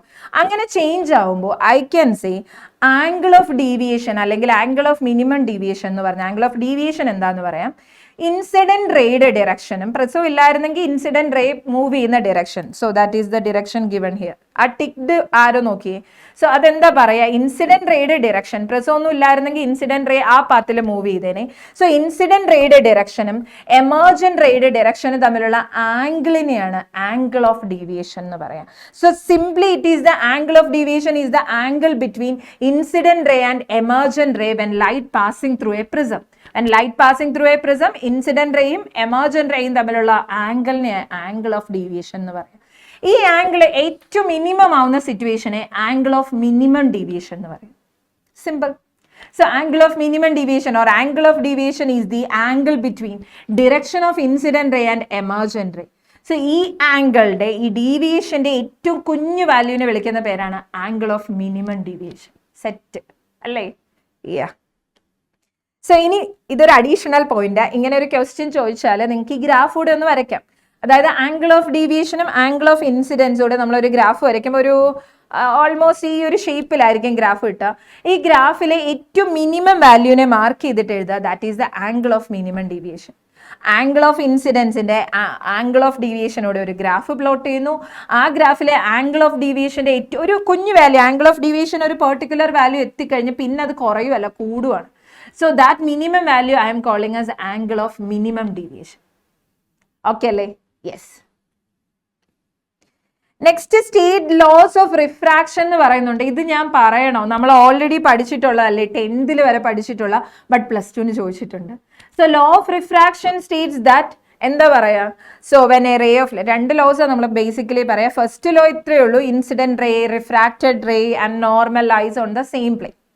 Second point ഇത്ര പറയുന്നത്, angle of incidence, sine of angle of incidence divided by sine of angle of refraction will be a constant and that constant we are calling as refractive index. ഒരു തവണ ചോദിച്ചൊരു question ആട്ടോ, 1 മാർക്കിന്റെ. What is refractive index എന്ന് ചോദിച്ചു. So how you can define refractive index? എന്നൊക്കെ ഞാൻ പറഞ്ഞു. Refractive index is equal to C/V. ഒറ്റ ഇക്വേഷൻ 10th പഠിച്ചത്. ഒന്നുകൂടെ ഒന്ന് റീകളക്ട് ചെയ്തു. റിഫ്രാക്റ്റീവ് ഇൻഡെക്സ് എന്ന് പറഞ്ഞാൽ എന്താ? Velocity of light in vacuum, that I'm calling a C, divided by velocity of light in medium. അതിനെ നമ്മൾ എന്ത് വിളിക്കുക? Refractive index. ഓക്കെ അല്ലേ? ഫിഗർ വരയ്ക്കുക, ചോദിച്ചിട്ടില്ലെങ്കിൽ ഫിഗർ വരയ്ക്കുക. റിഫ്രാക്ഷൻ്റെ ഒക്കെ കേസിൽ just ray of light travelling from one medium to another medium, അവരുടെ ഡയറക്ഷൻ ചേഞ്ച് ചെയ്യും. ഇനഫ്. ഓക്കെ അല്ലേ? യെസ്. നെക്സ്റ്റ് നമ്മുടെ വേവ് ഒപ്റ്റിക്സിലെ ഇമ്പോർട്ടൻ്റ് ആയിട്ടുള്ള ഒരു ക്വസ്റ്റ്യൻ ആണ്, വാട്ട് ആർ കൊഹറന്റ് സോഴ്സസ്. 1 മാർക്കിന് ചോദിക്കുന്ന ഒരു ക്വസ്റ്റ്യൻ ആണ്, വാട്ട് ആർ കൊഹറന്റ് സോഴ്സസ് എന്ന് ചോദിക്കും. നമ്മൾ ആദ്യമായിട്ട് കേൾക്കുന്ന ടൈം അല്ല കൊഹറന്റ്. ഞാൻ ഈ വേവ് ഒപ്റ്റിക്സിലാട്ടോ കേൾക്കുന്നത്, കൊഹറന്റ് സോഴ്സസ് എന്ന് കേൾക്കും. സോ കൊഹറന്റ് സോഴ്സ് എന്ന് പറഞ്ഞാൽ നമ്മൾ ഒരു റേ ഓഫ് ലൈറ്റ് അല്ലെങ്കിൽ ഒരു ബൾബ് വാങ്ങി. സോ ആ ബൾബിൽ നിന്ന് വരുന്ന റേസ് എല്ലാം സെയിം ഫേസിലാണെന്ന് പറയാൻ പറ്റുമോ? എനിക്ക് പറയാൻ പറ്റില്ല. But ideally, if a source of light can emit the waves having same phase ആണെങ്കിൽ I can call that source as coherent sources. ഒരു ബൾബ് അല്ലെങ്കിൽ ഒരു സോഴ്സ് ഓഫ് ലൈറ്റിൽ നിന്ന് എമിറ്റ് ചെയ്യുന്ന റേസ് എല്ലാം അല്ലെങ്കിൽ വേവ്സ് എല്ലാം ഒരേ ഫേസിലാണെങ്കിൽ, അല്ലെങ്കിൽ they are following A constant phase difference, then I can say the source is a coherent source എന്ന് പറയും. കിട്ടിയോ? ഒരു ലൈറ്റ് സോഴ്സ് പ്രൊഡ്യൂസ് ചെയ്യുന്ന വേവ്സ് എല്ലാം സെയിം ഫേസിലാണ്, നമുക്ക് അതിനെ കൊഹറന്റ് സോഴ്സ് എന്ന് വിളിക്കും. സെറ്റ് അല്ലേ? യെസ്. ഓക്കെ. നെക്സ്റ്റ് നമ്മൾ കാണുന്ന പോളറൈസേഷൻ എന്താണെന്നാ. എനിക്ക് ഇഷ്ടമുള്ള ഒരു ടോപ്പിക് കേട്ടോ ഈ പോളറൈസേഷൻ ഒക്കെ. പോളറൈസേഷൻ എന്ന് പറഞ്ഞാൽ ഇത്രയേ ഉള്ളൂ. നമ്മുടെ ray of light, ordinary ray of light, suppose ഞാൻ ഈ സൺലൈറ്റ് ഓർ ഈ ബൾബിൽ നിന്ന് വരുന്ന ലൈറ്റ്, ഇതെല്ലാം ഞാൻ കൺസിഡർ ചെയ്യുകയാണ്. അങ്ങനെയുള്ള നമ്മുടെ ഓർഡിനറി ലൈറ്റ്സ് എല്ലാം, ആ ലൈറ്റ് നമുക്കറിയാം, ലൈറ്റ് എന്ന് പറഞ്ഞാൽ ഇലക്ട്രോ മാഗ്നറ്റിക് റേഡിയേഷൻ ആണ്, ഇലക്ട്രിക് ഫീൽഡ് ഉണ്ട്, മാഗ്നറ്റിക് ഫീൽഡ് ഉണ്ട്, പെർപെൻഡിക്കുലർ ആണെന്നൊക്കെ പഠിച്ചിട്ടുണ്ട്. സോ ഇതിൽ ഇലക്ട്രിക് ഫീൽഡ് വെക്റ്റർ എല്ലാ ഡിറക്ഷനിലും വൈബ്രേറ്റ് ചെയ്യുകയാണെങ്കിൽ അങ്ങനെയുള്ള ഒരു ലൈറ്റ് സോഴ്സിനെ അല്ലെങ്കിൽ ഒരു ലൈറ്റിനെ ഞാൻ വിളിക്കുന്ന പേരാണ് അൺപോളറൈസ്ഡ് ലൈറ്റ് എന്ന് പറയും. So if a light source in which electric field vector can vibrate all directions, electric field അങ്ങോട്ടും ഇങ്ങോട്ടും എല്ലാ ഡയറക്ഷനിലും വൈബ്രേറ്റ് ചെയ്യണം, നമ്മൾ അതിനെ എന്ത് വിളിക്കും? അൺപോളറൈസ്ഡ് ലൈറ്റ് എന്ന് വിളിക്കും. ഇനി അങ്ങനെയുള്ള ഒരു അൺപോളറൈസ്ഡ് ലൈറ്റിനെ ഒറ്റ ഡിറക്ഷനിൽ വൈബ്രേറ്റ് ചെയ്യുന്ന റേ ആയിട്ട് കൺവേർട്ട് ചെയ്യുന്ന പ്രോസസ്സിനെ വിളിച്ച പേരാണ് പോളറൈസേഷൻ. നല്ല പേരല്ലേ? എനിക്ക് പോളറൈസേഷൻ എന്നുള്ള ടേം തന്നെ വളരെ ഇഷ്ടമാണ്. So polarization simply means unpolarized ലൈറ്റിനെ പോളറൈസ്ഡ് ആക്കി മാറ്റുന്ന പ്രോസസ്സ് എന്ന് പറഞ്ഞാൽ നിങ്ങൾക്ക് ഏറ്റവും സിമ്പിൾ ആയിട്ട് പറയാം, അൺപോളറൈസ്ഡ് ലൈറ്റിനെ എന്തായിട്ട് കൺവേർട്ട് ചെയ്യുക? അൺപോളറൈസ്ഡ് ലൈറ്റിനെ പോളറൈസ്ഡ് ലൈറ്റായി കൺവേർട്ട് ചെയ്യുന്ന പ്രോസസ്സിനെ എനിക്ക് വിളിക്കാവുന്ന പേരാണ് പോളറൈസേഷൻ. ഓക്കെ, അൺപോളറൈസ്ഡ് ലൈറ്റ് എന്ന് പറഞ്ഞാൽ എന്താ? Electric field vector can vibrate in all direction. Polarised light എന്ന് പറഞ്ഞാലോ ഇലക്ട്രിക് ഫീൽഡ് ഒറ്റ ഡിറക്ഷനിൽ മാത്രം വൈബ്രേറ്റ് ചെയ്യുന്നതായിട്ട് കൺവേർട്ട് ചെയ്ത പ്രോസസ്സിനെ വിളിച്ച പേരാണ് പോളറൈസേഷൻ. ഓക്കെ അല്ലേ? യെസ്, 1 മാർക്ക് ക്വസ്റ്റ്യൻ ആയിട്ട് പറയും. ഇതാണ് പോളറൈസേഷൻ. രസമില്ലേ? So you can see electric field vector ആണ് ഇവിടെ കൊടുത്തിരിക്കുന്നത്. പല ഡിറക്ഷനിൽ യു ക്യാൻ സി ഗ്രീൻ ഉണ്ട്, റെഡ് ഉണ്ട്, പിന്നെന്താ ബ്ലൂ ഉണ്ടല്ലോ, അല്ല ബ്ലൂ ഉണ്ട്. സോ ഇങ്ങനെയുള്ള പല ഡിറക്ഷനിൽ വൈബ്രേറ്റ് ചെയ്യുന്ന ഒരു അൺപോളറൈസ്ഡ് ലൈറ്റ് ഒരു പെർട്ടിക്കുലർ ക്രിസ്റ്റലിലൂടെ പാസ് ചെയ്യുമ്പോൾ ഐ എം ഗെറ്റിംഗ് ഒരേ ഡിറക്ഷനിൽ മാത്രം മൂവ് ചെയ്യുന്ന ഒരു റേ കിട്ടുകയാണ്. ആ പ്രോസസ്സിനെ വിളിക്കുന്ന പേരാണ് പോളറൈസേഷൻ. ഓക്കെ അല്ലേ?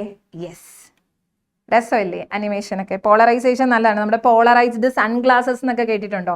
അതിലെല്ലാം നമ്മുടെ ഈ സെയിം പോളറൈസേഷൻ ആണ് ആപ്ലിക്കബിൾ. നെക്സ്റ്റ് മാളു അല്ല, മാലസ് ലോ ആണ് നമ്മൾ ഇനി കാണാൻ പോകുന്നത്. മാളു എന്നൊക്കെ നമുക്ക് പറയാൻ തോന്നും, പക്ഷേ എന്താണ്? മാലസ് ലോ ആണ്. മാലസ് ലോയിൽ ഇത്രേ പറയുന്നുള്ളൂ, ലൈറ്റ് ഒരു പോളറൈസർ എന്ന് പറയുന്ന ഒരു ക്രിസ്റ്റലിലൂടെ പാസ് ചെയ്യുന്നത് നമ്മൾ കണ്ടു. അങ്ങനെ 2 പോളറോയിഡ് ക്രിസ്റ്റൽസ് ഞാൻ പ്ലേസ് ചെയ്തിരിക്കുക.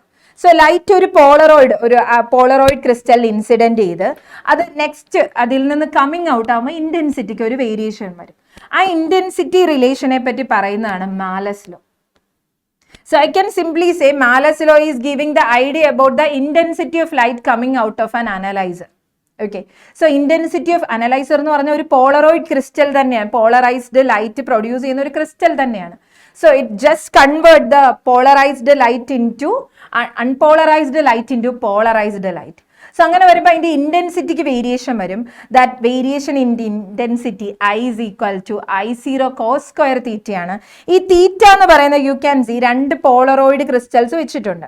ആ പോളറോയിഡ് ക്രിസ്റ്റലിൽ നിങ്ങൾ ആ പ്രീവിയസ് അനിമേഷനിൽ കാണുന്നുണ്ട്. ഈ പോളറോയിഡ് ക്രിസ്റ്റലിൽ ഒരു ലൈൻസ് കാണുന്നുണ്ട്. അതിനെ ഞാൻ ട്രാൻസ്മിഷൻ ആക്സിസ് എന്ന് പറയും. ആ ട്രാൻസ്മിഷൻ ആക്സിസ് തമ്മിലുള്ള 2 എണ്ണം വെച്ചിട്ടുണ്ടെന്ന് വെച്ചോ ഇതേപോലത്തെ. സോ ഇവരുടെ 2 പേരുടെയും ട്രാൻസ്മിഷൻ ആക്സിസിന്റെ ഇടയിൽ വരുന്ന ആംഗിളിനെയാണ് തീറ്റ എന്ന് പറയും. ഓക്കെ അല്ലേ? Yes. So I is equal to I0 cos square തീറ്റയാണ് നമുക്ക് മാലസ് ലോ എന്ന് കിട്ടുക. Light coming out of an analyzer is equal to I0 cos square theta ആയിരിക്കും. യെസ്. ഇനി മാച്ച് ദ കോളം നമ്മുടെ EM waves എന്ന് പറയുന്ന ഡയറക്റ്റ് ക്വസ്റ്റ്യൻ പെട്ടെന്ന് നോക്കിയ ആൻസർ പറയാം. എക്സ്റേസ് എന്തിനാ യൂസ് ചെയ്യുന്നത്? Cancer treatment. Infrared rays, remote switch അല്ലേ, നോക്കുമ്പോഴേ പറയാം. മൈക്രോവേവ്സ്, യെസ്, റഡാർസ് ആണ്. Ultraviolet rays, UV rays, water പ്യൂരിഫയറിലൊക്കെ UV ഫിൽട്ടേർഡ് വാട്ടർ എന്നൊക്കെ എഴുതിയിട്ട് ബോട്ടിൽസിലൊക്കെ എഴുതുന്ന കാണത്തില്ലേ. സോ ഇവിടുന്നാണ് EM waves ചെയ്യുന്ന ഏറ്റവും കൂടുതൽ സിമ്പിൾ ക്വസ്റ്റ്യൻസ് ചോദിക്കുക. ഒരു ക്വസ്റ്റ്യൻ കൂടെ ഉണ്ട്. U can C which part of the electro magnetic spectrum is termed as heat waves. Heat waves എന്ന് നമ്മൾ വിളിക്കുന്ന ഏത് ടൈപ്പ് ഓഫ് വേവ്സിനെയാ ഹീറ്റ് വേവ്സ് എന്ന് പറയാ? ഹീറ്റ് വേവ്സ് എന്ന് പറഞ്ഞു കഴിഞ്ഞാൽ എന്ത് ടൈപ്പ് ഓഫ് വേവിനെയാണ് നമ്മൾ ഹീറ്റ് വേവ് എന്ന് പറയാ? ഇൻഫ്രാറെഡ് ആണല്ലേ. സോ ഇൻഫ്രാറെഡ് റേസ് ആണ്. Then human eyes are sensitive to which part? നമുക്ക് കാണാൻ പറ്റുന്ന എക്സ്റേസ് നമുക്ക് കാണാൻ പറ്റുമോ? ഇല്ല. നമുക്ക് കാണാൻ പറ്റുന്ന റേഡിയേഷൻ മൈക്രോവേവ് കാണാൻ പറ്റുമോ? ഇല്ല. മൈക്രോവേവ് കാണാൻ പറ്റുവാണെങ്കിൽ നമ്മുടെ ചുറ്റും ഇപ്പം മൈക്രോവേവ്സിന്റെ ഒരു ബഹളമായനെ അല്ലേ? മൊബൈലിലൊക്കെ യൂസ് ചെയ്യുന്ന മൈക്രോവേവ്സ് അല്ലേ. സോ നമുക്ക് കാണാൻ പറ്റുന്ന റേഡിയേഷൻ ഏതാ? വിസിബിൾ സ്പെക്ട്രം ആണ്. Visible. Okay. So the which radiation is prevented by ozone layer. Ozone layer ഇതൊക്കെ കുഞ്ഞു ക്ലാസ്സിൽ പഠിച്ച. ഓസോൺ ലെയർ പ്രിവെന്റ് ചെയ്യുന്ന ഏത് റേഡിയേഷനാ?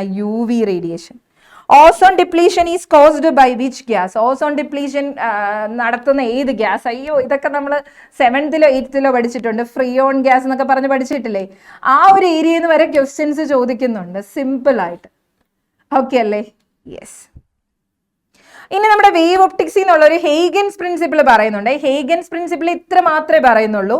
ആ സ്റ്റേറ്റ്മെന്റ് നന്നായിട്ട് പഠിക്കുക. ഹേഗൻസ് പ്രിൻസിപ്പിൾ ആ പറയുന്ന പക്ക സ്റ്റേറ്റ്മെന്റ് നിങ്ങൾ നോക്കുക. സ്റ്റേറ്റ്മെന്റിൽ പറയുന്നുണ്ട് ഒരു സോഴ്സ് ഓഫ് ലൈറ്റ് ഉണ്ട് വിച്ച് എമിറ്റ് റേഡിയേഷൻസ് എമിറ്റ് ചെയ്യും. So it produces a primary wave front.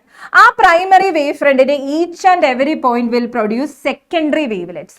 അങ്ങനെ ആ secondary wavelets will also propagate with the same speed of light എന്ന് പറയുന്നതാണ് ഹേഗൻസ് പ്രിൻസിപ്പൽ. ഇനി ഒന്നും മനസ്സിലായിട്ടില്ലെങ്കിൽ ഡയറക്റ്റ് കാണാണ്ട് പിടിച്ചു, ഇത് സെയിം ക്വസ്റ്റ്യൻ ആയിട്ട് ചോദിക്കും. ഓക്കെ, സോ ഈ സ്റ്റേറ്റ്മെന്റ് NCERT-ൽ എന്താണോ പറയുന്നത് ആ സ്റ്റേറ്റ്മെന്റ് അങ്ങനെ തന്നെ പഠിച്ചു. According to Huygens principle each point of a wave front is the source of secondary disturbance ആണ്. ഈ secondary disturbance will also propagate with the same speed of light. Okay ആണ്. ഓക്കെ, സോ നമുക്ക് Huygens principle വെച്ച് explain ചെയ്യാൻ പറ്റുന്ന എന്തൊക്കെയാണെന്ന് പറയുന്നുണ്ട്. Reflection, refraction, interference ഒക്കെയാണ് എക്സ്പ്ലെയിൻ ചെയ്യാൻ പറ്റാത്തത് പോളറൈസേഷൻ, പിന്നെ കോംപ്റ്റൺ ഇഫക്റ്റ് ഒന്നും വേവ് തിയറി വെച്ച് എക്സ്പ്ലെയിൻ ചെയ്യാൻ പറ്റില്ല. അതിനൊക്കെ പാർട്ടിക്കിൾ തിയറി വേണം അല്ലേ? യാ. സോ ഇനി നമ്മളോട് പറയുന്നുണ്ട് sketch the wave front corresponding to light from a source. ഇത് സിമ്പിൾ, വേവ് ഒപ്റ്റിക്സിന് ഏറ്റവും സിമ്പിൾ ആയിട്ട് ചോദിക്കുന്ന ഏരിയ ആണ്. ഒരു പോയിന്റ് സോഴ്സിനെ സ്കെച്ച് ചെയ്യാൻ പറയുന്നുണ്ട്. നോക്കിയേ, point source is produced by, point source അല്ല, spherical wave front is produced by point source ആണ്. അങ്ങനെ ഒരു പോയിന്റ് സോഴ്സ് പ്രൊഡ്യൂസ് ചെയ്യുന്ന സ്ഫെറിക്കൽ വേവ് ഫ്രണ്ട് സർക്കിൾസ് ആയിരിക്കും, അല്ലെങ്കിൽ 3D കോൺസെൻട്രിക് സ്ഫിയേഴ്സ് ആയിരിക്കും. ആ ഫിഗർ ആണ് ഇവിടെ കൊടുത്തിരിക്കുന്നത്. ഓക്കെ, ജസ്റ്റ് ഫിഗർ വരയ്ക്കുക, എന്തെങ്കിലും ഒരു പോയിന്റ് എഴുതുക. എന്ത് പോയിന്റ് എഴുതുക? എന്തെങ്കിലും പോയിന്റ് അല്ല. A point source will produce a spherical wave front എന്ന് എഴുതുക. ഇനി അവരുടെ ആംപ്ലിറ്റ്യൂഡ്, ഇന്റൻസിറ്റിയും പറയാൻ പറ്റുമെങ്കിൽ അതും കൂടെ ആഡ് ചെയ്യൂ, സെറ്റ് ആണ്. Cylindrical wave front is produced by, നമുക്കറിയാം ഒരു ലീനിയർ ലൈറ്റ് സോഴ്സ് ആണ് സിലിണ്ട്രിക്കൽ വേവ് ഫ്രണ്ട് പ്രൊഡ്യൂസ് ചെയ്യുന്ന ലീനിയർ ലൈറ്റ് സോഴ്സ്. സോ ആ കേസിലും സിലിണ്ടേഴ്സ്, കോൺസെൻട്രിക് സിലിണ്ടേഴ്സ് വെറുതെ വരച്ചാൽ മതി, അപ്പോൾ തന്നെ ഓക്കെ ആണ്. Then next plane wave front ആണ്. ഇത് ചോദിക്കും, നമ്മൾ സിമ്പിൾ ആയിട്ട് പറഞ്ഞു പോകുന്നത് സിമ്പിൾ ആയതുകൊണ്ടാണ്, ബട്ട് ക്വസ്റ്റ്യൻ ചോദിക്കും. പ്ലെയിൻ വേവ് ഫ്രണ്ട് പ്രൊഡ്യൂസ് ചെയ്യുന്നത് നമ്മുടെ പോയിന്റ് സോഴ്സോ ലീനിയർ ലൈറ്റ് സോഴ്സോ ഇൻഫിനിറ്റിയിൽ പ്ലേസ് ചെയ്താൽ അവർ പ്രൊഡ്യൂസ് ചെയ്യുന്നതാണ് പ്ലെയിൻ വേവ് ഫ്രണ്ട് എന്ന് പറയാം. സോ ആ ഫിഗർ വരയ്ക്കുക, ഈ 3 കേസിലും ഫിഗർ വരയ്ക്കുക, എന്താണ് അവരുടെ സോഴ്സ് എന്ന് എഴുതി കഴിഞ്ഞാൽ സെറ്റ് ആണ്. 1 മാർക്ക് 3 മാർക്ക് ക്വസ്റ്റ്യൻ ആയിട്ട് ചോദിക്കാൻ 3 കേസും കൂടെ കൂട്ടി. ഓക്കെ അല്ലേ? സോ നമ്മൾ ഫിസിക്സിലെ ഏറ്റവും ഇമ്പോർട്ടൻ്റ് ആയിട്ടുള്ള കുറച്ച് ഏരിയാസ് ഇവിടെ കവർ ചെയ്തിട്ടുള്ളൂ. സോ യു ക്യാൻ സി നമ്മൾ ഏറ്റവും ഇമ്പോർട്ടൻ്റ് ആയിട്ടുള്ള നല്ല വെയിറ്റേജ് ഉള്ള ചാപ്റ്റേഴ്സ് കവർ ചെയ്ത്, ഇത്ര ചാപ്റ്റേഴ്സ് കവർ ചെയ്താൽ തന്നെ ഐ അഷ്വർ യു നിങ്ങൾക്ക് നല്ലൊരു സ്കോറിലേക്ക് എത്താൻ പറ്റും. സോ ഫിസിക്സ് വളരെ ഇൻട്രസ്റ്റിംഗ് ആയിട്ട് എൻ്റെ ഒരു ഫ്രണ്ട് ഉണ്ടായിരുന്നു, ഏറ്റവും ഇമ്പോർട്ടൻ്റ് ആയിട്ടുള്ള ടോപ്പിക്ക് മാത്രം സെലക്ട് ചെയ്ത് പഠിച്ച് നല്ല സ്കോർ ചെയ്യുന്ന ഒരാളുണ്ടായിരുന്നു. ഞാൻ അങ്ങനെയല്ലായിരുന്നു, ഞാൻ അതിൻ്റെ സ്റ്റാർട്ടിങ് തൊട്ട് എല്ലാം പഠിക്കാൻ നോക്കുമായിരുന്നു. ബട്ട് ഇപ്പോൾ ഞാൻ മനസ്സിലാക്കുന്നു അങ്ങനെ സെലക്ട് ചെയ്ത് പ്രോപ്പർ സെലക്ഷൻ ഉണ്ടെങ്കിൽ അതൊരു ബെറ്റർ ഐഡിയ ആണ്, അതൊരു സ്മാർട്ട് ഐഡിയ ആണെന്ന് എനിക്കിപ്പോൾ തോന്നുന്നു. സോ നിങ്ങൾ ഏറ്റവും നന്നായിട്ട് പഠിക്കുക, ഏറ്റവും ഇമ്പോർട്ടൻ്റ് ആയിട്ടുള്ള ടോപ്പിക്ക് ഏറ്റവും പെർഫെക്റ്റ് ആക്കി പഠിക്കുക. ഓക്കെ അല്ലേ? So thank you all, by.